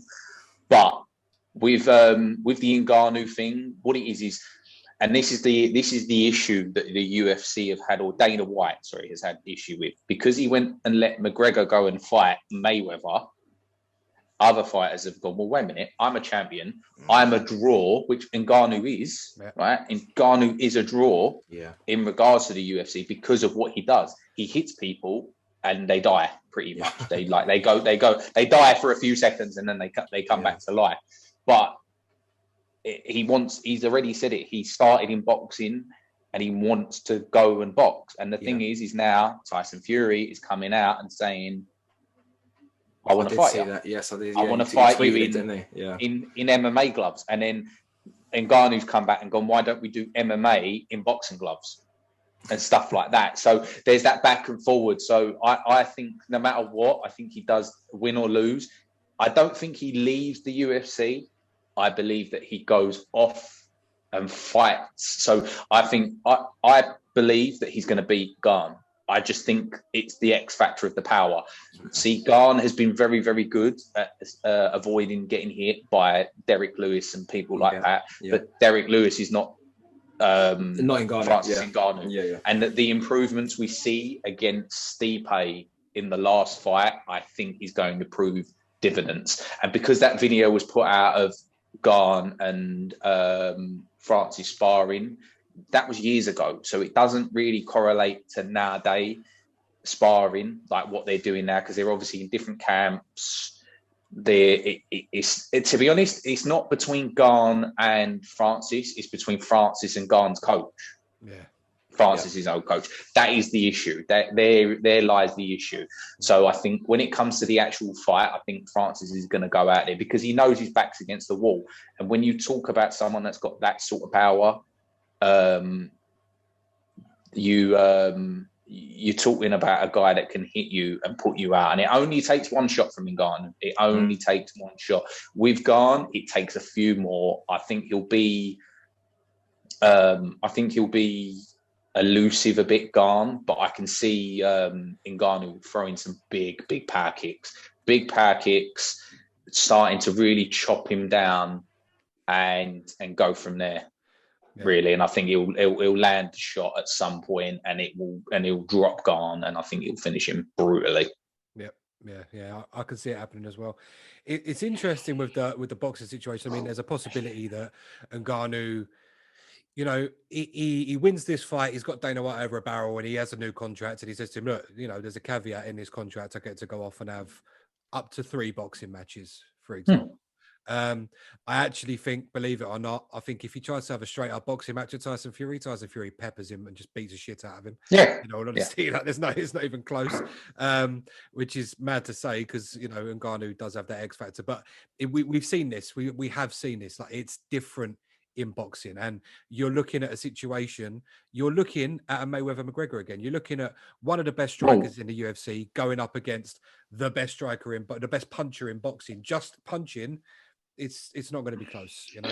Well, I think if you look at it in this way, we just see what we've just seen from Tyson Fury and Deontay Wilder. Yeah, that's what you're going to see. You're going to see the same sort of fight. You're going to see Ngannou try to land something big on Tyson Fury, and when he doesn't, and he starts to get tired, and he starts to get peppered with shots, and he starts to get hit, or he gets put on the back foot, that's when you're going to see the issues arise. But look, I would say it if he wants to go and do it and he gets himself in that position. If he wins that fight on the 22nd and he comes out afterwards and go, right, I'm going to go and fight in a boxing match. Dana, let's do it together. Let's make a load of money. Let's all be happy. Let's make money. And they go and do it. And no matter what happens, he comes back, he defends his title, he relinquishes his title, whatever he ends up doing, then fair play to him. You can't argue. If he loses that fight, then you see a big issue. I don't know what happens because I think he'll have to obviously then negotiate a new contract with the UFC that will put him on the back foot. So it is a difficult one for Francis. I can understand why he's doing it, but again, is he going to risk a more lucrative contract by waiting till after he's just fought his last fight out on his contract, which a lot of people do and have problems with. The problem is, if the UFC go, right, we don't want nothing to do with you anymore, you've caused too much issues, where does he go? Does he go to Bellator? What's he going to do at Bellator? He's going to smash everybody and then that's it. It's not the UFC. It's not. And I love Bellator. I love watching Bellator. And obviously we don't talk about it that much because UFC is the sort of the pinnacle of the sport. But you don't really see him going to Bellator or the PFL or any of these other promotions. He's either going to have to go to boxing and try and make a go of that, or he's going to have to stick with the UFC. It's going to be either one of them two for Ngannou. Yeah. So I think, you know, in terms of predictions for the upcoming pay-per-view, we're kind of tying everything in here because I had a list of questions for the end, and you know, most of it was, you know, do we see John Jones this year, and if so, what does he do? We've kind of covered that. We reckon he's heavyweight champion by the end of the year. We've also, you know, looking at predictions for you know, what happens for, you know, the next pay-per-view, and obviously we'll do the co-main event as well in just a second because I don't think we've had an official prediction from Martin yet. But in terms of this one, the main event, Francis Ngannou versus Cyril Gane. Is it Gane or Gane or Gain? I think it's Cyril Gane. I think it's Gane. So yeah, in terms of that official prediction, Martin, you're going Francis Ngannou. Yeah. Paul, where are you going with that one? I'm going Cyril Gane. I think he's just going to be a bit too intelligent. Everyone knows, look, the nuclear power, you've got to stay away from it, man. And Stipe, I mean, I think we all of us went, what? You know, like as soon as he went in for that takedown and then, you know, Ngannou reverses it, gets his back and then starts clamping. You know, I think that was a big shocker. But I think Gane is going to be a bit more intelligent, I think, than Stipe. No offense to Stipe. Yeah, I think Gane's going to just get. I think it'll be a decision as well. I don't think it'll be a knockout either way. I think it'll be a decision. I think those are the two most, like, you know, on point outcomes of the fight will either be Gane by decision or Ngannou versus knockout. Yeah, exactly. Yeah. I can't see Gane get into Francis. I just think Francis can take a shot. Do you know what I mean? Yeah. And even from big heavyweights, like, you know, he can definitely take a shot. So I don't see Gane beating him for power. But yeah, I was kind of on board with what you're saying about Gane, but I do think I just can't get over that X factor from Ngannou. And that's what I say about him being the only one I think that can beat John Jones, you know. So if I'm saying that, then yeah, I think he probably beats Cyril Gane. The other fight on the card for UFC 270, which is on Saturday the 22nd of January for anyone who's interested. The other fight on the main card, there's a couple, there's a few decent fights. I've just pulled it up now. You've got Evliov, Movsar Evliov, I can never pronounce his name, against Ilia Topuria. That's a fucking great fight in the featherweight division. 2 undefeated fighters. Someone's always got to go. You've also got Cody Stamann against Saeed Nurmagomedov, which is again a cracking fight, and Greg Hardy versus Alexei Oleinik. Won't give predictions for those, but that's what else is on the card. A couple of decent fights on the undercard. Man like Wally Alves is back against Jack Maddalena. And then you've also got Rodolfo Vieira against Wellington Turman. That's a decent fight. Vivian Arujo against Alexa Grasso, which I think is one for the mandem to be paying attention to. But yeah, the co-main event is, we've mentioned them a couple of times on the podcast. First fight was a really, really close one. Second fight was a bit of a shutout. How do we see fight number 3 going between Brandon Moreno, who is the current 125 champ, and Davison Figueiredo, who is the previous 125-pound champ? I think personally, well, the first fight was one of the best fights. I'm pretty sure it got fight of the year, didn't it, or something like that. Yeah, I think so.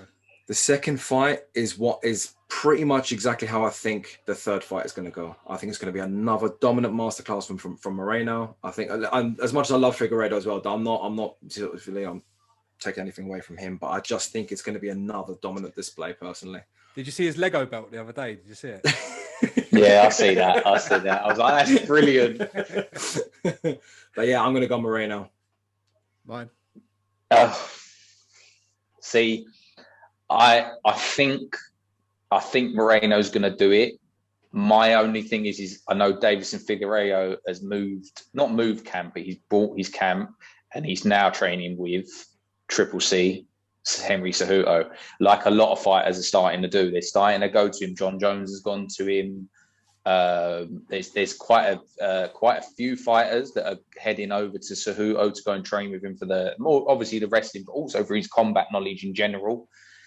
And the only thing that I would say with Figueiredo is that's a massive cut for him in regards to it. So he has a finite amount of energy to go through that. And I think it will be Moreno, but I think it's going to be a lot closer. I think we're going to see more similar to the first fight. I think it's going to be a closer fight, but I think Moreno is going to edge it. He's going to edge it. I don't think you're going to see a finish. Personally, I just think maybe Figueiredo is going to come out a little bit different this time. And I think if he's with Henry Cejudo, they're going to basically be working that weight cut, making sure that he gets down to the weight a little bit more. Because I think before he'd maybe done the weight cut as an extreme weight cut, tried to be as big as possible leading up to it, and then cut a lot of weight at the last minute, which anybody who's ever cut weight knows that depletes your system. It's the worst thing you can do as a fighter. I've done it several times and unfortunately come off of the worst end of it, to a point that it's just, you've got no energy, you can't do anything, you can't physically move around properly. Your body's not, you're not responding in the way that you should do. But again, I think the fight's gonna be a lot closer, but I'll pick Moreno. Yeah, I'm picking Moreno as well, by decision or late stoppage. I think, it's going to be a bit closer than the last one. As I say, there is an argument there that, Figueiredo maybe wasn't on top of his game in that fight, and that's fair enough to say. But yeah, I think just from, a promotional standpoint as well, I think it has to be Moreno that wins that fight, because you can't, it's really frustrating when you have a fight that's a draw, then the champion loses their title, then in the rematch, they win it back, but then it's 1-1 with a draw. Like, it's that for me leaves it iffy, because then you have to have a fourth one, and then do people really want to watch the fourth one? Unless, of course, the third one's an absolute barn burner, in which case, you probably sell it. But it was always the argument for me with like Tyson Fury and Deontay Wilder. Like, the first one was a draw. In my opinion, Tyson Fury won the fight. I know he got put down, but he won every other fucking round. He did, The second fight was a complete blitzing. Now, in the third fight, had Wilder then knocked him out, you've got to have a full fight, and it ties up the division and everything else. So for me, it's always iffy when that first fight's a draw, or when the second fight's a draw. Like, it's tough when the draws are in there. But yeah, no, I think Moreno wins. And yeah, that's the first pay-per-view for 2022, which is UFC 270 on the 22nd of January. I don't know where it's been held. I can't remember now. I did just look, but I've forgotten already. I think it's Vegas. Yeah, most likely. First fight of the year, most likely there. Second pay-per-view of the year. We'll just do the main event on this one. I'm not going to bother running down the card. I've already given my prediction. I do believe that Robert Whittaker is going to come out and regain the championship from Israel Adesanya. I believe you two are probably going to go the opposite direction. Yeah, absolutely. Yeah.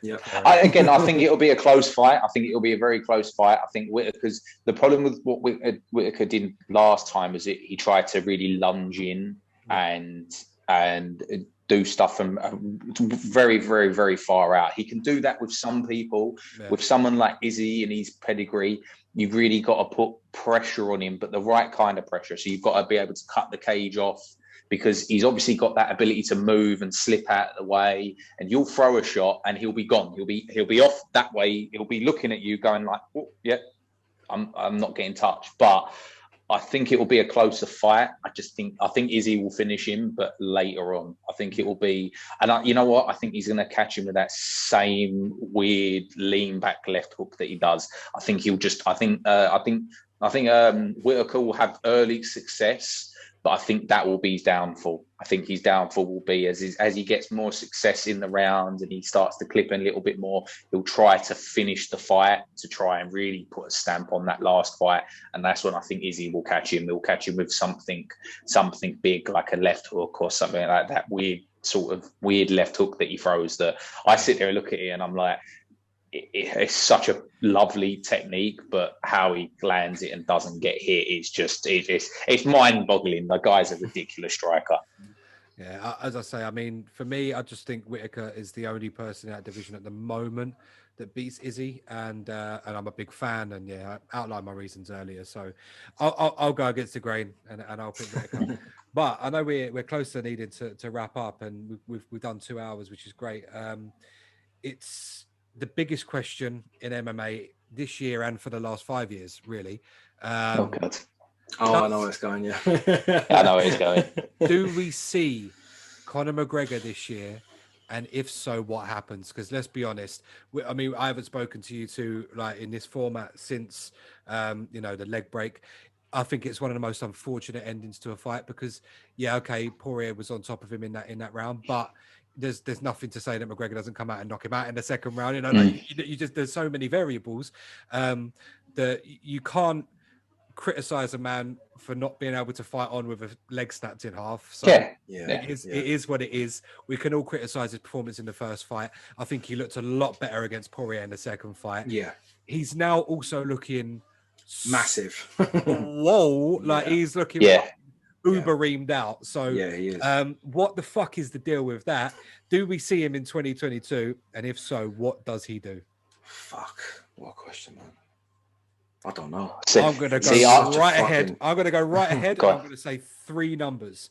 I'm going to say 170. That's what I'm saying.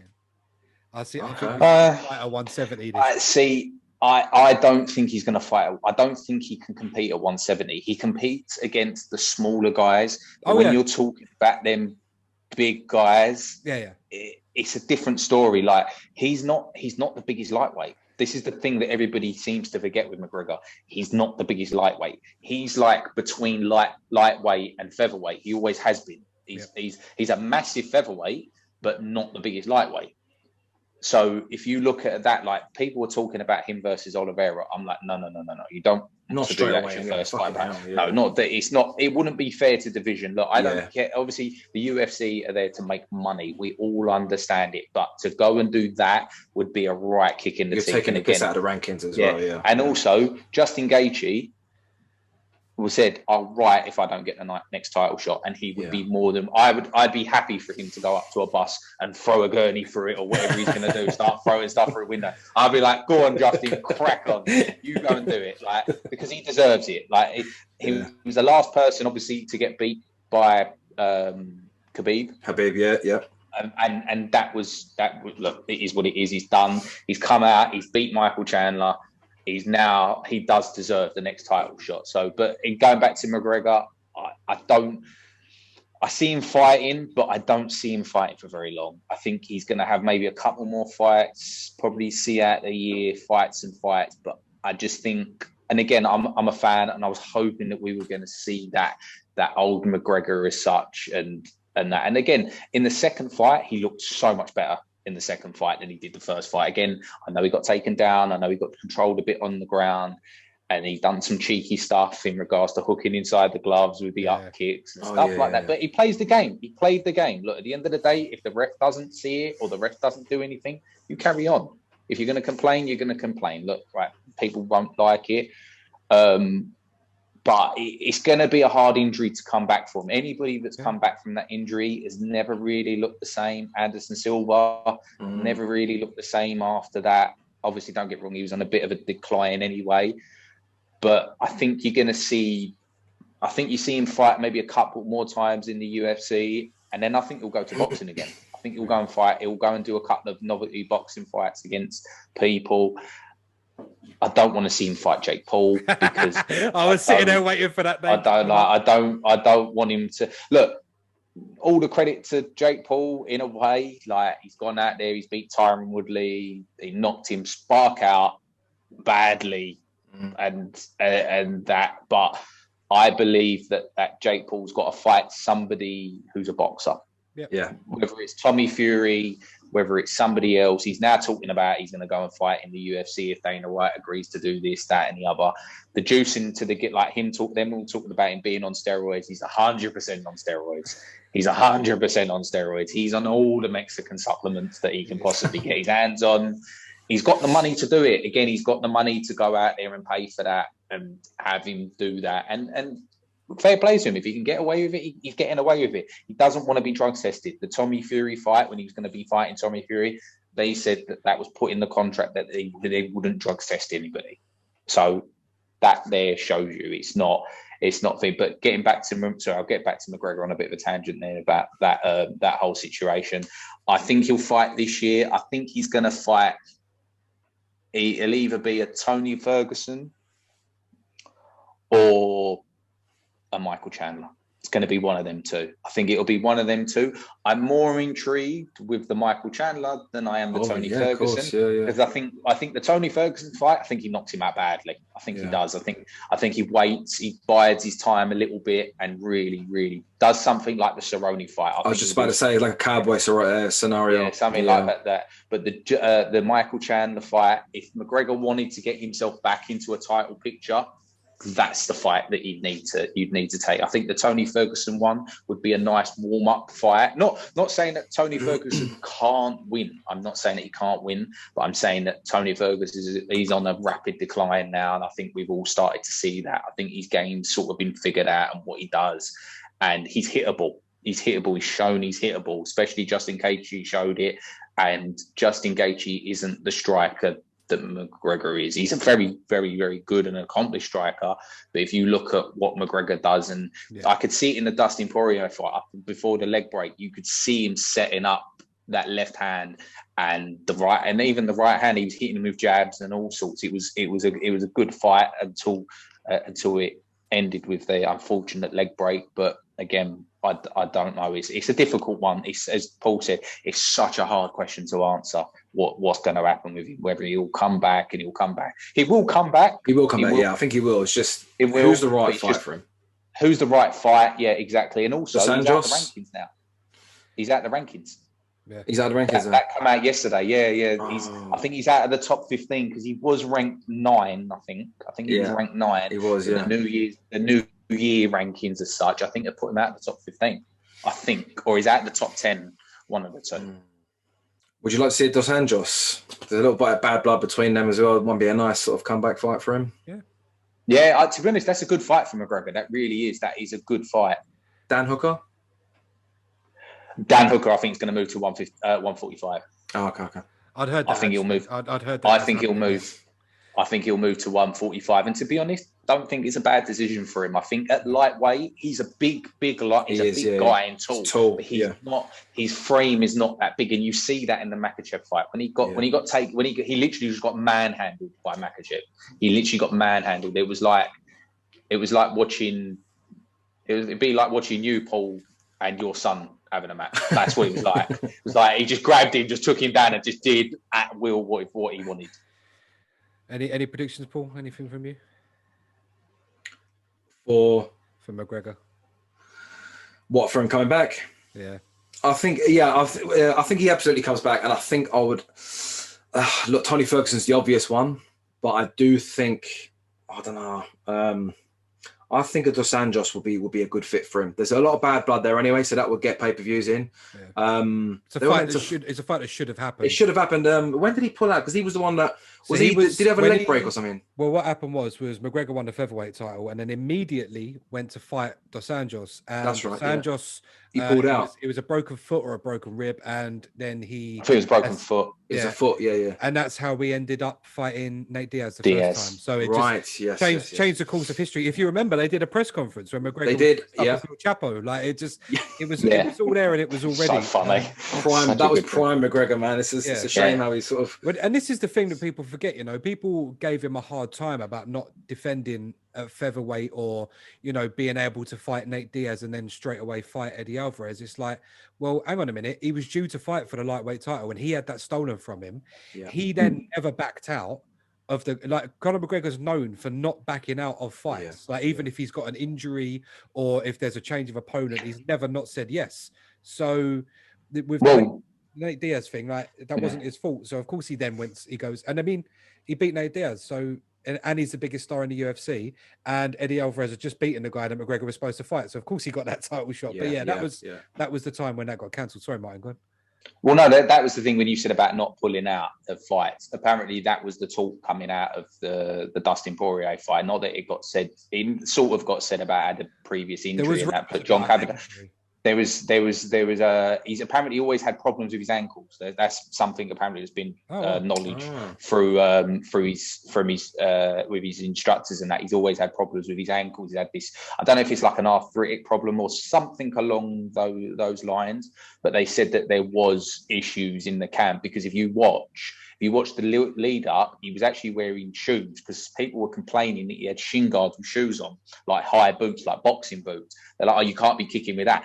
That's probably because of the issues protecting an injury. And apparently he's they obviously called him notorious, but the issue was that he froze in sparring. He wasn't wearing shin guards to begin with. He hadn't worn them for years and he would just go bare shins. So he's obviously got micro fractures like anybody that's ever done Thai boxing or anything like that. Your shins and your ankles hurt all the time because you're used to kicking them. Eventually your shin goes numb and stuff, and it gets calluses and that sort of thing. But again, it's something where that injury is such a big injury to come back from. Look, don't get me wrong, he's got the money. He's got the money to put into getting his body back to full health and having the best treatment. So we'll see. But again, looks jacked. Looks ridiculous. Like I see a photo of him, I was just like, don't get me wrong, it's after he's been lifting weight, so he's gonna have that pump going on. But he looks ridiculous. It's like, mate, you should be fighting at like middleweight. It's interesting. The reason I say 170, and I'm going to go against the grain a bit with what you guys have predicted.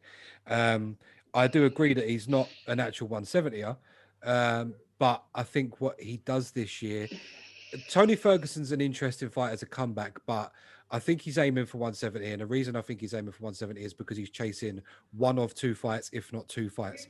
If he could tempt Tony Ferguson up to 170, then that would be great. And I think that would be a great fight to make. Tony Ferguson's fought there before. Maybe he might fancy the change. The temptation of red panty night might be a good thing for him. Mm-hmm.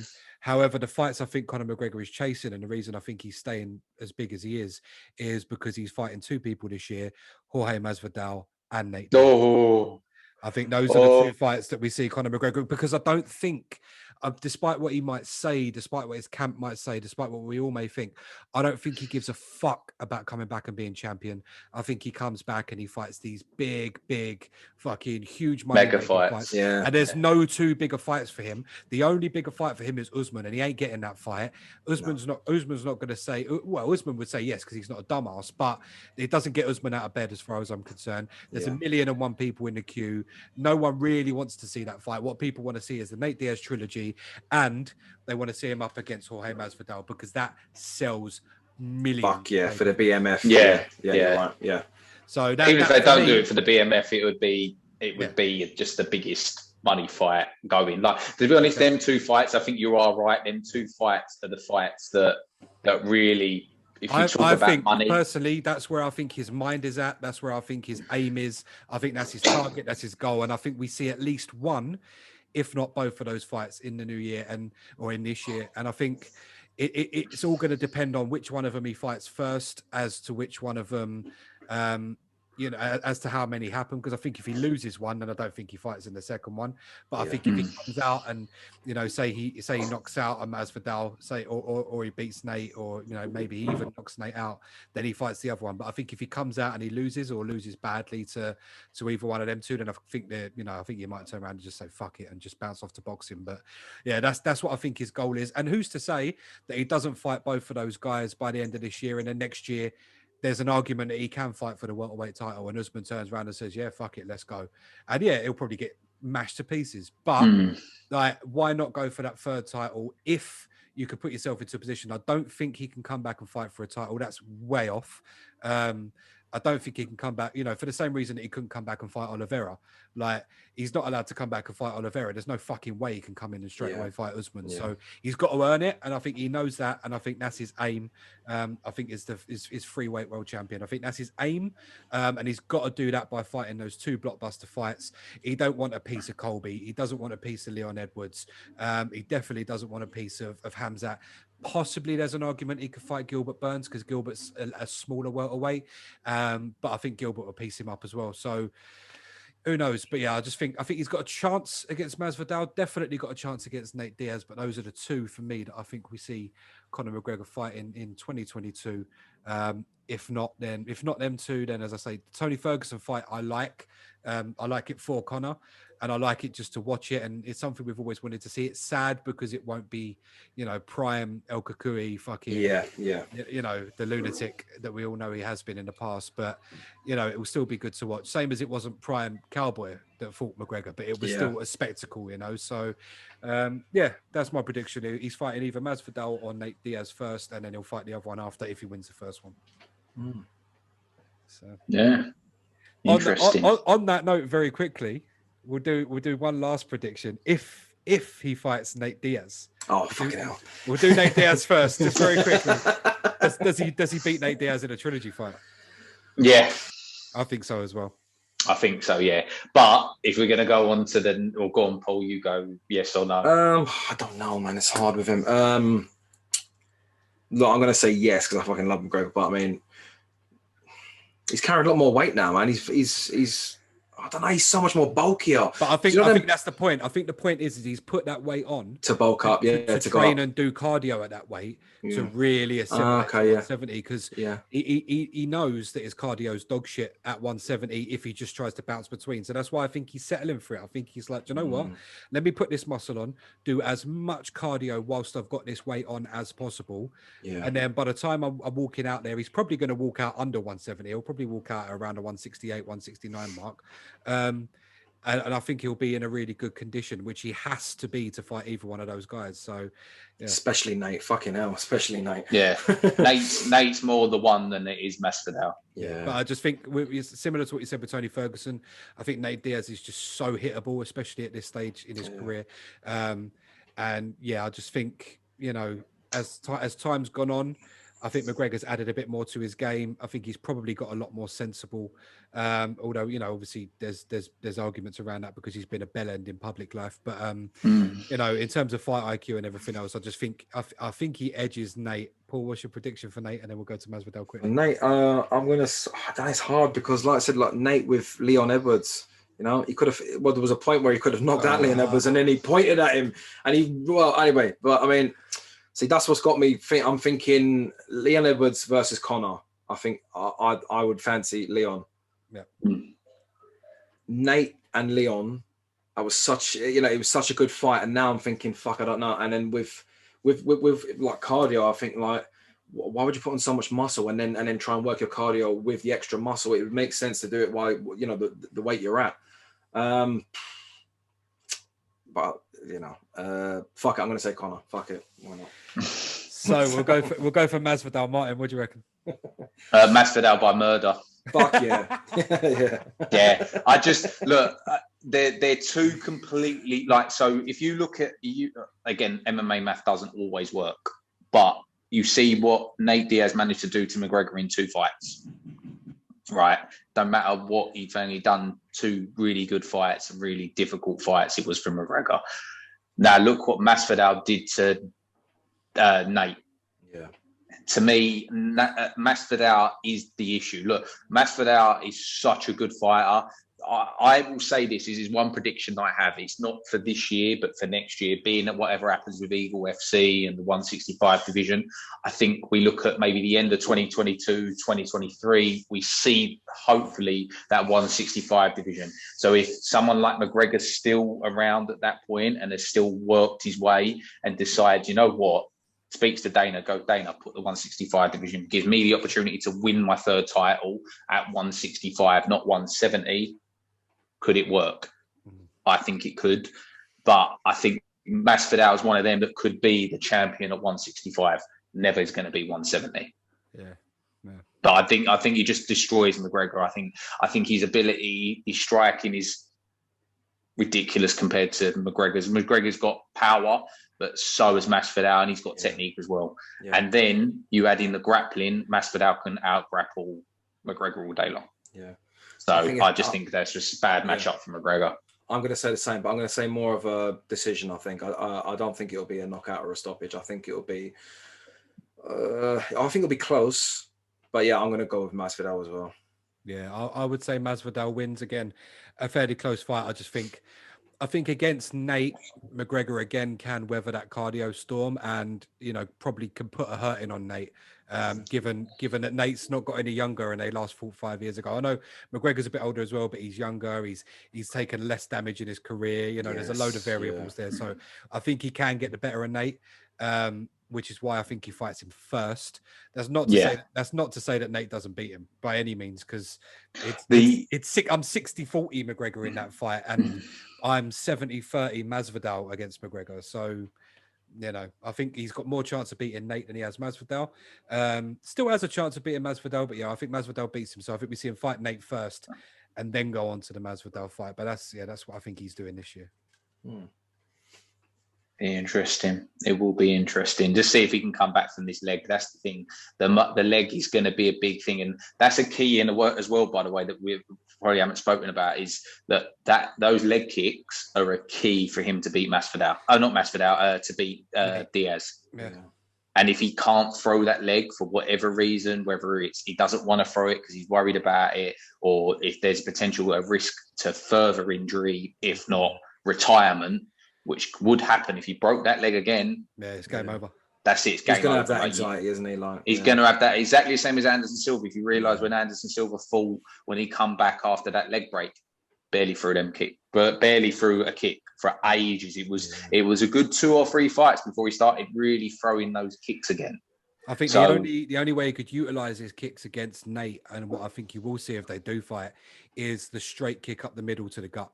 I think that's because you hit it with the ball of your foot, and you're less likely to do damage to the shin bones. So. Well, but that's where they reckon he might have actually broken it in the Poirier fight. If you look back at, like, obviously I know slow mo, but when he threw that front kick to the midsection of Poirier had his elbow tucked in and sort of turned, so it basically caught that part of his elbow, which they're saying it's not what broke what.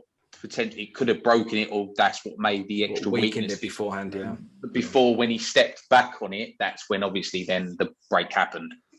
Oh, so bad. So, but yeah, it was bad enough seeing Weidman do it earlier, and then just like seeing. Oh no, the Weidman one was worse. The Weidman one was 10 times worse. When that happened, and he threw that kick with full power, and you heard the snap.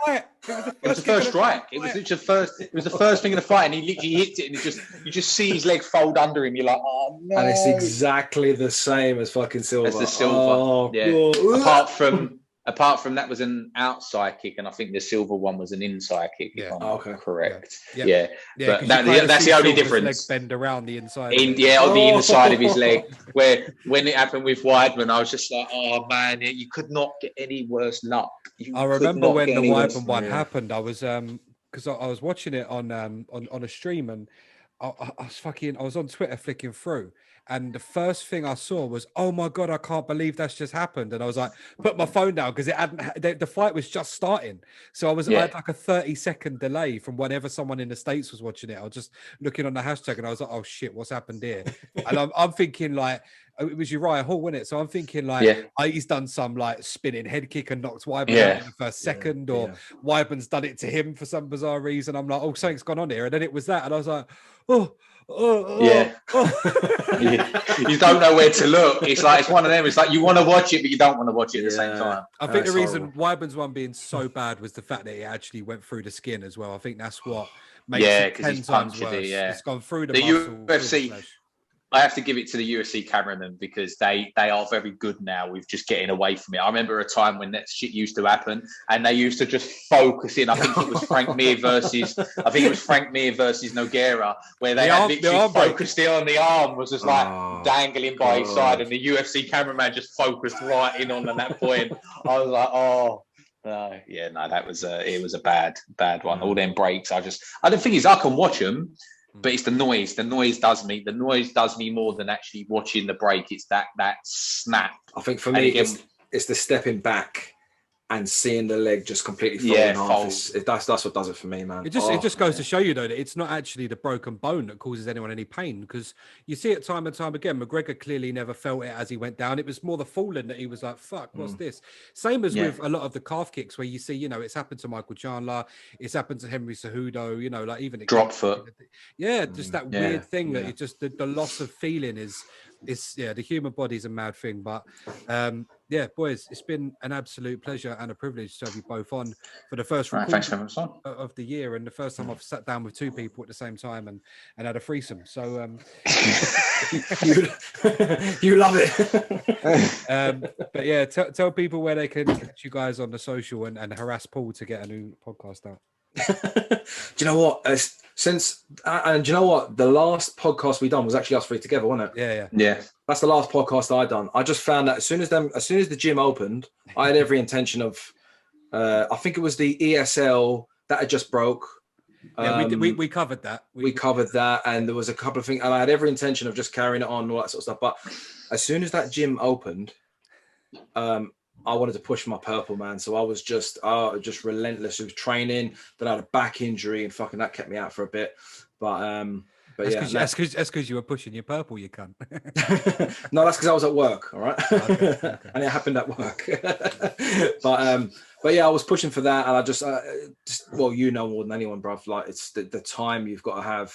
Or the time involved. People don't see it. They just sit down, listen to a podcast. Yeah, it sounds great, but the time involved before, during, editing it, do you know what I mean? It's just it's hard to find time. It's one of the reasons I took a massive break over the summer, because again, the gym's open back up again, loads of stuff was happening in life, and I've just been going. I mean, I'm fucked at the minute. I've got like really, really, really bad elbows. Like, I can't lift anything, but I've been going and just like powerlifting and just like straight trying to lose weight by getting as swole as possible, which is fucking hysterical.